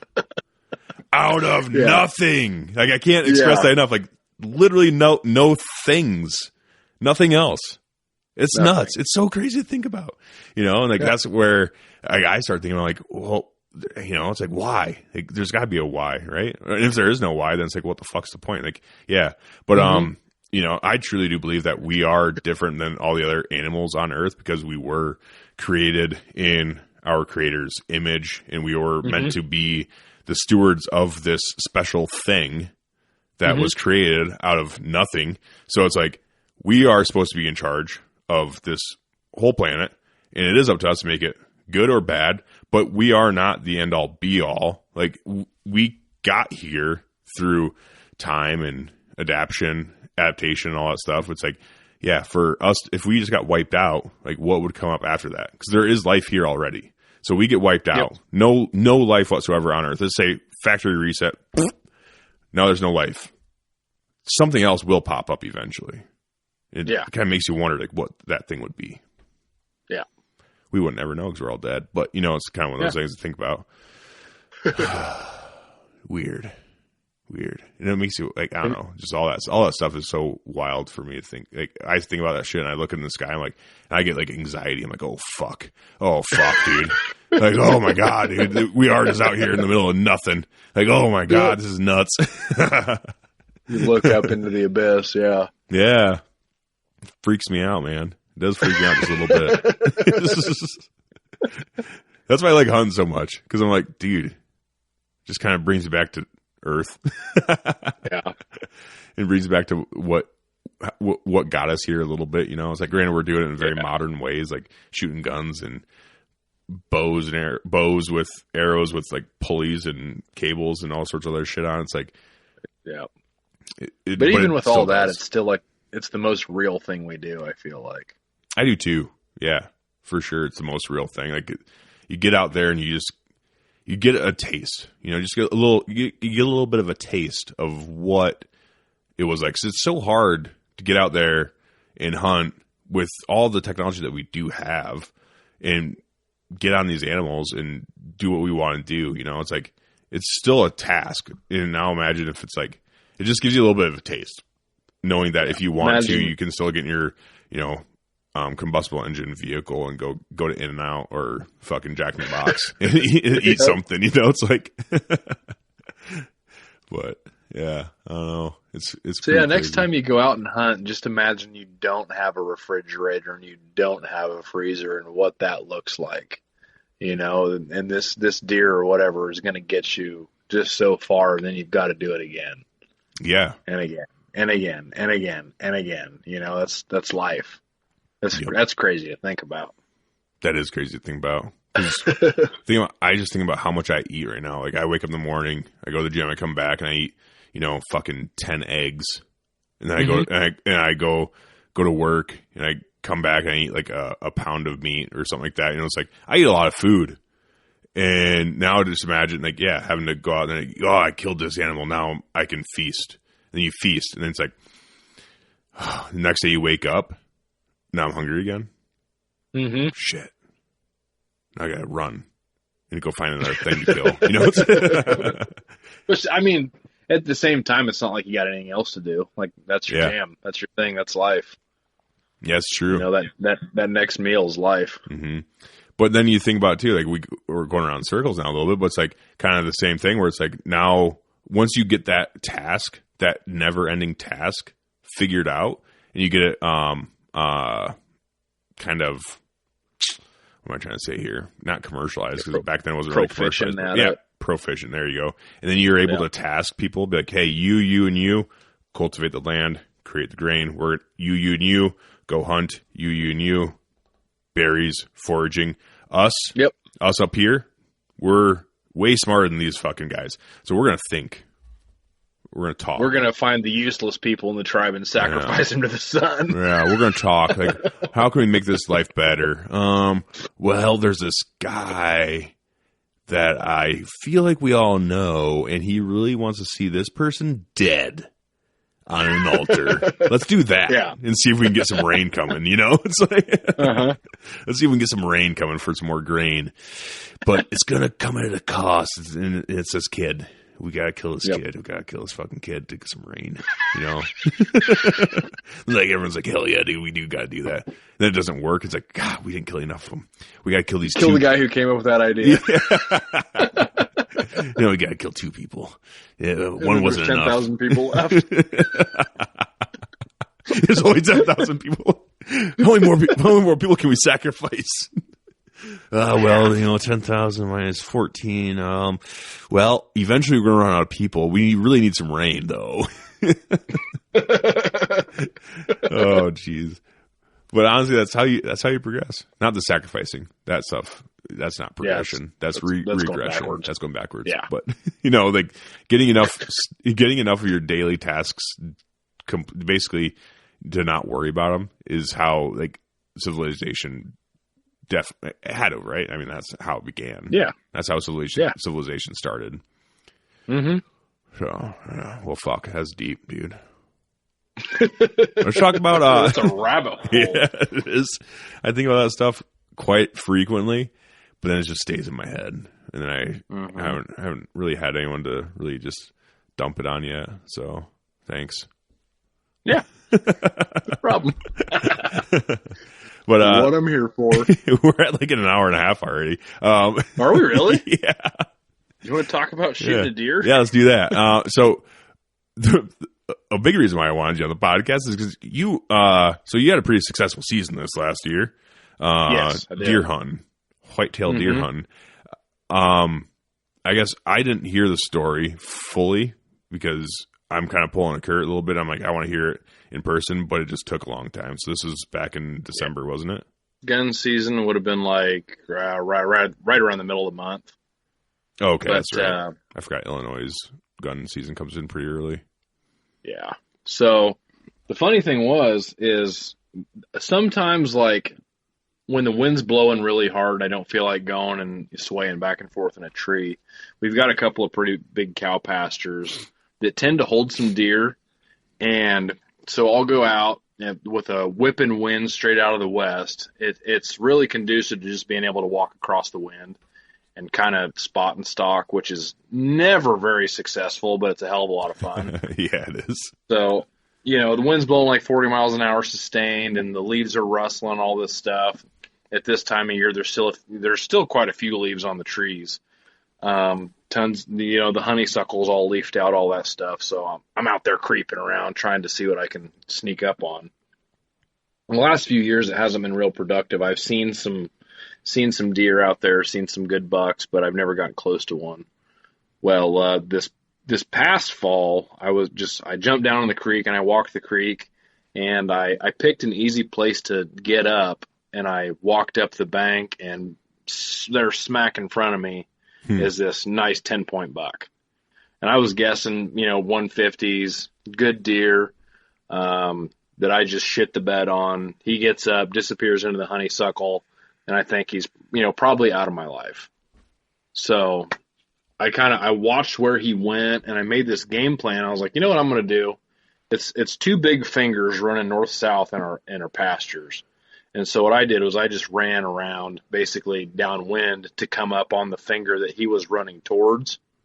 And I was going to sit there and wait in the only pinch point in this finger, because this other one's got really deep sides. So I'm sitting down at the bottom of it where there's an easy crossing, sit down against a tree.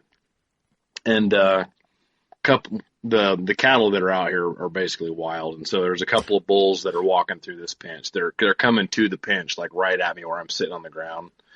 So I'm like, all right, I can't stay here forever. So I get up and I start walking back toward where I think the buck is, where I'm waiting for him to come from to cut him off. And I go walk in that direction, come around some brush pile or whatever, and he's standing right there. I run into him face first for the second time in an hour. Oh, jeez. And he bails out. So, I think I'm never going to see this deer again. Real nice buck. And I probably wait a week, and that same weather pattern happens. I get a big sustained wind, and I decide, I'm going to take another crack at this. So I go down, I make a little bit more of a plan. I go down the opposite side of this hollow that I think he's in. I go down and sit next to the creek, and I'm kind of glassing down the creek, and I'm glassing up the creek at where he could be bedded. And as I'm looking left and I'm looking right, I'm looking left and looking right, I look straight ahead of me, and he's standing there on the opposite side of the creek, just perfectly straight across, like 40 yards away, with his head sticking out of the brush looking at me. And so I screw this up for the third time. He ducks, he disappears into the honeysuckle, and for a while, I think, I'm not going to see this deer again. So I don't try that little thing. I end up getting a pretty good bow buck, which is this guy right here. I can't see anything. Your video's fucked up. Oh, is it? Yeah. That's all right. You sent me pictures. Send me pictures. I did see the pictures already, but send it to me anyways. Yeah, you saw. Yeah. So I got him, and shotgun season comes around, and I've been having this battle with myself about shotgun season. There for a few years, I thought that I was like all that is man, and I can't do wrong with a shotgun or whatever, and got real cocky about it. That went on for like 2 or 3 years where I didn't really want to because I felt cheap using a gun or whatever, and I'd go out and I'd shoot a deer. Finally, I missed a doe at like 35 yards, and I was like, oh shit, with I'm your gun? human with my gun. Okay. Yeah. From a tree stand, I had her dead to rights and shot, and just something happened. I missed her clean. And I was like, okay, that made it fun again. I was like, fuck yeah, let's do this. This isn't a guaranteed trip to the grocery store or whatever. So, I was excited about getting out and gun hunting this year. I went out and sat on a Friday night and didn't see anything I wanted to shoot. And I went out on the Saturday morning and didn't see anything I wanted to shoot. So it's like, come out of the woods 9 o'clock. I'm going to run to town and get some food and kind of think about what my game plan for the rest of the day is going to be. And I'm backing out of my driveway, and there's probably a little 6-8 acre cornfield right to the north of my driveway. And I look out there, and this buck that I was chasing around in these hollers in the cow pasture is standing 50 yards away, looking right at me. And I'm like, oh shit. Pull my truck back in, run back inside, throw my orange on, get my shotgun, go marching out there. In that time, this dude and his wife pulled up in an SUV on the curve in front of my house. Oh, no. And pulled over on the side of the road, and they popped the hatch. And the dude's, messing around in the back. And, it crossed my mind that maybe he was going for a gun because he saw the deer and he was going to try and shoot it. And I was like, nobody's that stupid. And so right. I go walking up there, and the deer's, all I see is the deer flagging away across the field, right? Mm-hmm. And so I walk up behind the dude, and I scared the hell out. I was like, you don't know, but you really just kind of fucked up my day. He's like, what? Why? And I was like, it's not your fault. It's just my bad luck or whatever. And he goes, well, what's going on? And I said, and the buck stopped at the back of this little field, 175 yards away, and he's standing there. I was like, that buck right there was right here when I ran back in the house, and I was going to shoot him. And the guy's like, oh, that's a really big looking deer. Oh, I'm sorry. I'll do this somewhere else. So he shuts the hatch on his SUV. What the hell is he doing? In, takes off. I don't know. They're just stopping and looking for something. I don't know. Oh, okay. Gotcha. It was just bad luck all the way around. Gotcha. Okay. So the dude drives away, and I just stand there in the gate hole, and I'm looking at this field for a little bit. I'm like, there's no way I'm going to get another crack at this buck. And all of a sudden, doe pops out, runs across the field quartering to me, and so it brings them from 175 to 100 pretty fast. And they mess around up against the fence, and she runs back where she came from, and they probably do that 2 or 3 times. And the last time they ran back into this corner, there's a bunch of tall grass. She lays down, and so he lays down. And I'm like, I'm a whitetail adrenaline his ass. I'm going to kill him from the ground just like I wanted to. And so I go sneaking back there. I get 60 yards away, and it's just a little tiny patch of grass just in the corner of the field, right? But it's up against timber on both sides. Mm-hmm. So I'm not 100% sure they didn't jump the fence and go into the timber. And so I'm 3 or 4 rows out into the field, standing fully upright, not sneaky whatsoever.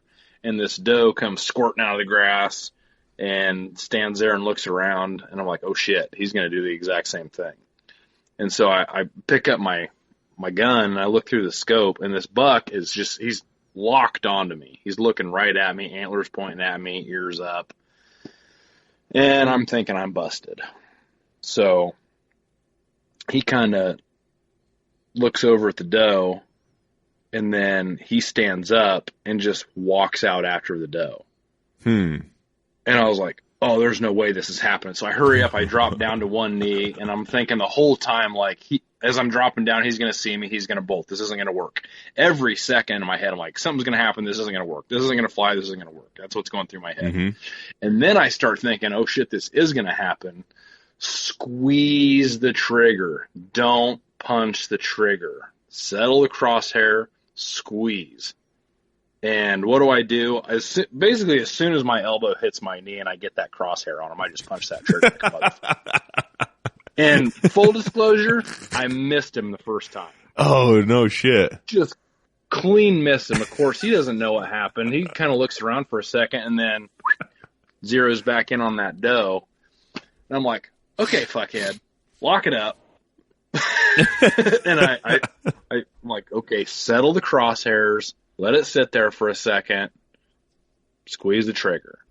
Go through the whole process. Don't punch it again. And so I do, and just as I'm squeezing the trigger, he takes a step, and so I hit him just behind the diaphragm. And I knew I hit him back. And I'm like, way to fuck that one up. And down into a little dip with a couple of big oak trees or whatever. And I'm just like, okay, great. You just gut shot this deer. Great job. So let's go. Right then I'm like, I'm going to wait at least 6 hours. At least. Like, I was shooting those Hornady SSTs, and it was over 50 yards, so I was pretty confident that I got a little bit of expansion. Oh, for and sure. Usually, those SSTs are nasty, honestly. They're nasty if you get out there a little ways. I've shot a few deer up close, and you just don't get that expansion, and it's just really? like shooting a room. Yeah, they don't do good up 12 close. gauge or 20 gauge? 12. 12, okay. Huh, okay. Yeah. Yep. Yeah.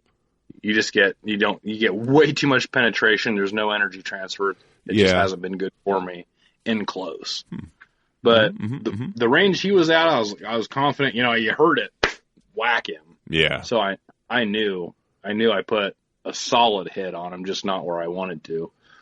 So backed out. I'm sorry, real quick. How far away did you say you were? What was he, like 60, 70 yards, probably. Yeah, gotcha. So he wasn't too far away.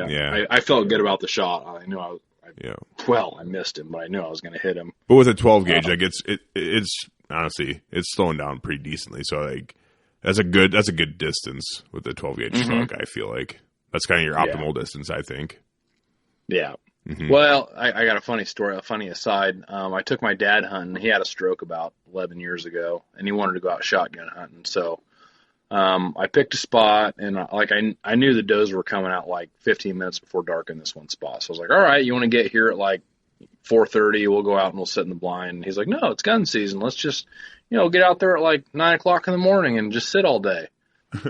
Okay. Okay. So that's what we did. While we're sitting there, from where my blind was on one side of the field to the tree line on the other side is probably like 110 yards, and a coyote came out. And I just pulled the gun up, and without shooting from a rest or anything, just, I spined this fucking coyote from 110 yards. And so Dad's like, oh, if you can hit a coyote with that gun, I can hit anything, So it was really funny. The does right on schedule came out 15 minutes before dark, so we sat there all day and didn't see anything but this coyote. But he had seen me shoot it at 110 yards and drop it, so, all of a sudden he's thinking he's Quigley. And so he lines up on this doe that comes out, and all the moving around we had to do, because I just kind of had one of those little cheap Caldwell things that you can set your gun on or whatever, and he's in a fold-up chair. And, like, he's got a leg and an arm that don't work, so I'm trying to wrestle this thing around so he can, get his eye on the scope and get his finger on the trigger or whatever. He gets to where he can pull the trigger on this doe, and pretty sure he split her ear in half. Oh, shit. Yeah. I got a picture of a doe about a week later with a split ear, and he's like, oh, I know I got her. And I was like, nothing happened. Do that. So... So I've been using this gun since like 2007. I'm confident. The loop-holed scope's held 0 since then. It's been amazing. Mm-hmm. But I'm waiting on this buck. Okay, I call a couple of my buddies that back in the buck. We're back on the buck. Gotcha. Yeah. Yep. I don't know where I was going with that fucking coyote story, but I'm sure I had an intention. I like it. But But so I called a couple of my buddies. I'm like, I'm going to wait till 1 or 2 o'clock. My dad has since moved out to Wyoming, and he was driving back for Thanksgiving. So I was like, he's going to get here 1 or 2 o'clock. So I'll just wait till he gets here to get the buck out, right? And it gets to be about 1 o'clock, and I'm calling him, and he's supposed to be there, and he's not picking up his phone. I'm like, all right, he probably pulled over and fell asleep, which is what happened. And just like waiting around. I'm standing at the end of my driveway looking over where the buck dropped, and all of a sudden I look up and there's an eagle circling overhead, and I'm like, deer's dead. Yep. Right there. So I walk over there. The buck didn't go 60 yards from where I shot him. Oh, nice. So he's laying right there. The slug was inside the hide on his right side. Oh, He's dead in a sack of hammers. He probably expired immediately. He was cold when I got there. Did it look like he's bedded down, or did it look like he freaking crashed down? Okay. He crashed. Yeah, Nice. He didn't bed and die. He crashed. So Okay. he probably died right after I shot him. Yeah, probably. Even though the shot was back, it was fatal right then. But I did the wait and see thing. Mm-hmm. Yeah. So do you think you got back? You shot? Did you end up shooting behind the diaphragm, or did you end up getting liver and stuff too? It was behind the diaphragm. Behind the diaphragm. Okay. Yeah, but it was just shredded. Yeah. But the good news ended up I didn't tear up any meat, so I was real happy about that. That is good. It's because usually you ruin a shoulder or two with the old slug gun. Yeah, so. usually aim a little forward on them. Yeah, I went and got the tractor and threw a strap around his antlers and lifted him over the fence and brought him out. And hell yeah, dude! Most Orange Army thing ever. Like there was no premeditation, there was no plan. It was just an opportunity I took. It was easy, and like the guys say, when you get something easy like that, you got to take it. That's kind of where I'm at, dude. It's like, first of all, that's fucking sweet. This is the same because it's the same buck that you were chasing during bow season a little bit and messing around with. So it's like that is fucking super badass, I think. And yeah, it's Orange Army-ish thing to do, sure, but but honestly, like that's what I like about it. It's like you can kind of have. You can allow yourself to have a little bit more fun. I think when you're doing stuff like that, you can kind of relax a little bit and be like, you know what, we're having fun. Like that's the main goal of this time of the year is to go out and have some fun and not take it too seriously. Like I feel like bow hunting I take pretty seriously, and gun season I'm just like I'm having fun, dude. Like usually I'm with other people and just having a good time. Like that's what I love about it. It's like a totally different season. It's just totally different. The mindset's different. The tactics are different. The techniques are different. Like everything's different about it. So it's really hard for me to compare gun season to bow season. Like I hate doing that. I don't like it at all because it's just too different. It's like comparing, I don't know, like waterfowling to fucking deer hunting. It's like, they're just two totally different things. And granted, it's the same species, but it's just, they're so different that, and you can hunt with a gun like you bow hunt. You can sit in the stand and do that thing and whatever, if you want, but it's just someone more laid back, I feel like. Mm-hmm. So, I don't know. There's a level of assurance you have if you can get your head in the right spot. Yeah. If you have an opportunity, then you've got a lot greater opportunity to get it done. For sure. And it allows you to be able to get down on the ground, boot, scoot, and boogie around, and have a little more confidence being on the ground with them, being amongst them, and kind of running and gunning and doing that thing, Like I shot my second biggest buck I was just with my dad, and we went and sat in the morning, and it was gun season in Iowa. We went and sat in the morning and didn't see shit, so we're kind of weaving our way through the countryside back to town to get like this is even more Orange Army than what you did, but we were weaving our way through the gravel roads, heading back to town to go to Hardee's to get some breakfast.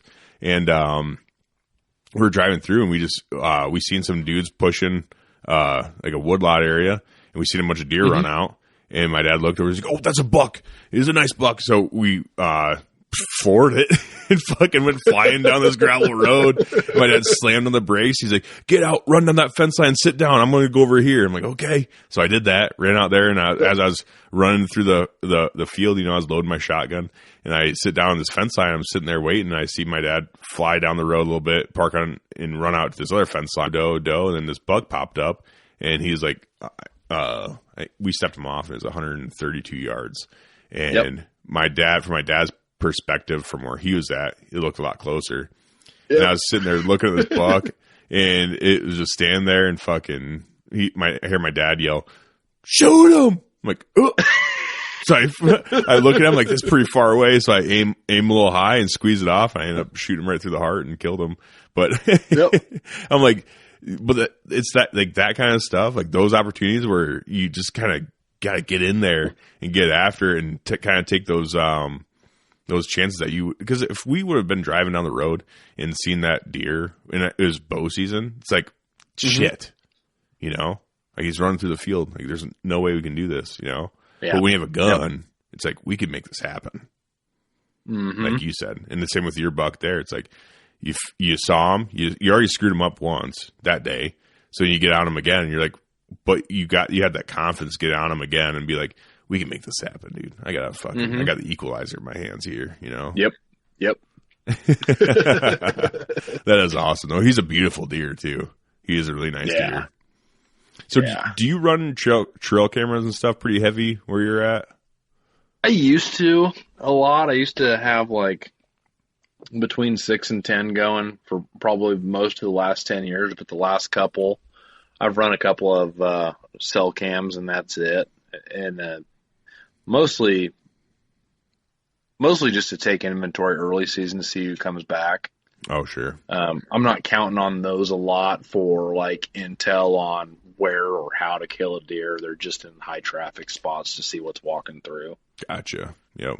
So the way my timber's set up, it's kind of a wedge shape. It's between a cow pasture and a river. So as long as the river's high, the deer that come down there, they're kind of like coming out down onto a peninsula, I guess. And so they're going to be in there. If they're there, they're going to be in there. And I've figured out over the years the spots I need to be to kind of capitalize on that. Gotcha. But I had those cameras out, and I for whatever reason, I've just never been really good at finding the great spots to put a camera. Like,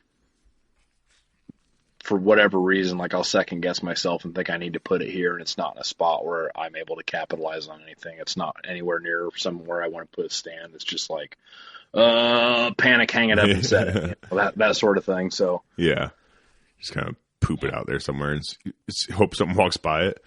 Yeah, pretty much what happens. And I just thought I was going to get information by volume. Basically, I didn't have to really pay attention where I was putting them because I was putting so many out on like 100 acres or whatever. Yeah. So did you have history with this buck at all besides this year?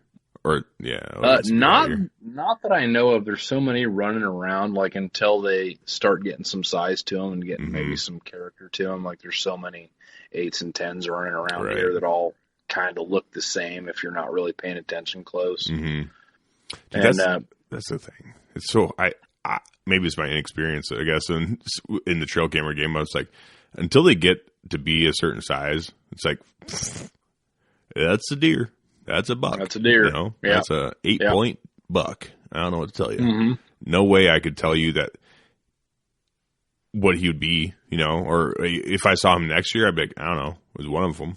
One of those bucks. Yeah, it's one of those situations like where I first ran into him down in the cow pasture. I don't run cameras down there because cows just love scratching their asses on a trail camera.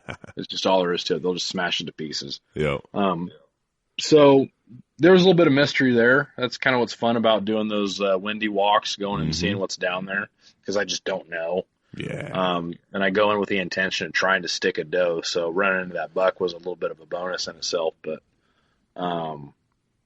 it just really worked out that he happened to follow that doe up here onto open flat ground, or he'd still be alive. Maybe he hadn't slipped up that way. So well, and it's one of those things too where it's like I know that's the great debate in Illinois where it's like it's still the rut. You know, we shouldn't have gun season during the rut. And it's like, yeah, probably not, because then that buck would probably still be alive, you know? Mm-hmm. So, I mean, I don't know. It's funny you say that, because right here, my buck to doe ratio is so screwed up. There's so many does. The rut intensity in November and December, I don't feel like is as high as other people experience. And it just keeps going. It just keeps on going until the last fawn of the year's done cycling and the bucks stop chasing. And I made an Instagram post a little while ago about how I thought, like, maybe there were poachers around here or something that were just shooting tons of bucks, but it didn't make sense because they weren't taking the heads and the antlers. And it just hit me all of a sudden that these bucks are just running these does until they die. Yeah. Like I've got video out my kitchen window that's on my Instagram, like pinned reels of a bunch of bucks following a fawn of the year on February 4th. You know, that makes sense. It makes sense why you find so many deadheads. You find a shit ton of deadheads. Yeah, I do. It's like pretty astonishing how many you find, honestly. Like watching during shed season. Holy fucking shit, Jake. I can't talk today. But like watching you on like Snapchat and stuff, it's like, dude, you find a lot of deadheads. Like, it kind of makes sense if your buck to doe ratio is so skewed, where these bucks are just so run down come winter time and they're running all the way through January. It's like, sheesh. Then you get a big snow or a big freeze or something, they're already depleted, and most of them are down in this there's a big deep hollow back here behind my house, and that's where I find most of them. And if they get down there in deep snow and they're already run down, it's game over basically. Yeah, need some guys to get out there and shoot some fucking does, probably, huh? Yeah. I keep saying I'm gonna just whack and stack them, but I never do. Like this year, I killed these 2 bucks, and shit, I think I only hunted like 8 times, and then it was time to go to work and start putting money in the bank. That's what I was just gonna say. I'm like, you're a busy guy, you got to get back to work, so you're just like, yeah. But it was nice. I need to hunt, but I also need to get back to work. I'm terrible to be around, like, from November to the end of season, because I'm like just have anxiety about, we got to travel, we got to go do something. I'm away from the deer hunt, and I'm not going to get a buck this year. I'm not friendly when I'm in that state of mind. So getting these 2 early, it was like major relaxation. Everybody around me appreciated it. Yep, dude, that's how I get. Like I go in, especially with bow hunting, but like I'll kill a deer or a buck. I'll like stick a decent buck, and then the next year I'll get cocky. I'm like, I'm taking my longbow out, and then I'll get skunked, and then I'll realize I suck, and then the next year I'll go out and I'll fucking shoot a nice buck. I'm like, hell yeah, I do rule. I'm awesome at this. I'm gonna go back out with my longbow, and then I get skunked. It's like it's an every other year thing, but I haven't figured it out yet. Where I'm like, I just need to probably hunt my compound all the time and be more consistent, and then maybe people will take me more seriously a little bit. And it's like. But I'm like, you got to try. Dude. It is fun to do. It is. And it's like, I don't know. I'm not of the mindset. I know like none of you guys are, where especially with this podcast and stuff like that, none of us are killing for content. It's like, we do it because we love it. And it's like, if I'm going out there and trying something else, and if I don't get a buck, then it's like, I'm okay with that. And I knew that going into the season last year, where I'm like, I'm going to hunt with my longbow. I'm going to really dedicate the majority of the season to the longbow and see what happens.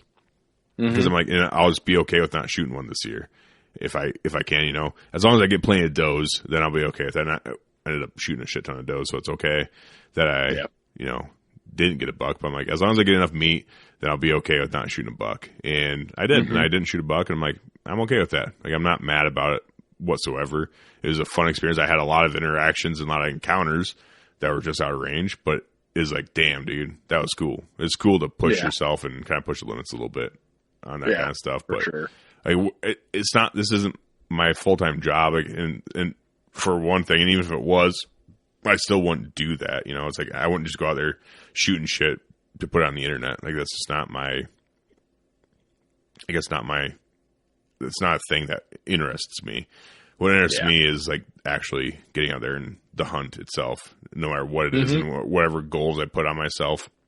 Like with gun season too, it's all different. Like this next coming year, I'm going to go out during gun season. I really want to shoot something with my for my 450 Bushmaster.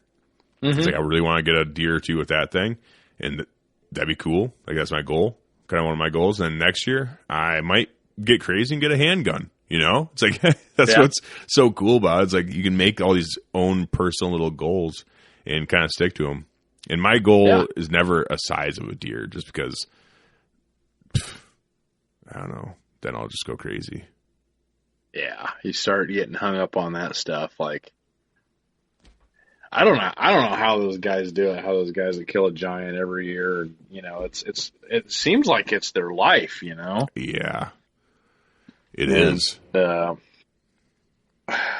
I enjoyed being out in the timber a lot, so I probably shoot myself in the foot just by being out there screwing around most of the year. And I'm not real hands off with it. Like, I get a lot of enjoyment other ways. Like, I like to squirrel hunt too. Mm-hmm. I want to go out there and squirrel hunt. I want to go out and rabbit hunt. You know, I go out and try to pick mushrooms in the fall and do stuff like that. So I'm in there, and it's kind of makes it a little bit better for me, because they're deer that I've kind of like cohabitated with, I guess. Mm-hmm. Like they're there, I'm there. We kind of made it work, and then, you know, I got in the right spot to kill them. So yeah, it's kind of fun that way.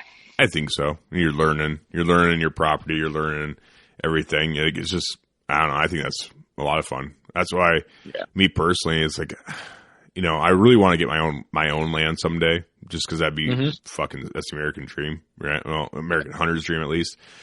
Yep. Really want to get my own land someday, but I'm like, I'm honestly pretty content with just hunting permission and public a lot too, because it's like there's a lot of it, so I can go places, and that's one thing I love doing is traveling. Like, I love traveling, and I love traveling around. Like, I'll go hunting sometimes. Like, this last season too, I just got a hanker. I'm like, I'm heading south this weekend, Ashley. And she's like, okay, cool. Like, we don't have anything planned. So I just head south and fucking hunt down there. And then I'm like, I'm going to head east. I'm going to head west. I'm going to hunt over here. You know, it's like, just go bebop around and, you know, find a piece of public and just see what happens. You know, ideally I would do that before season and scout, but then I don't. I get busy.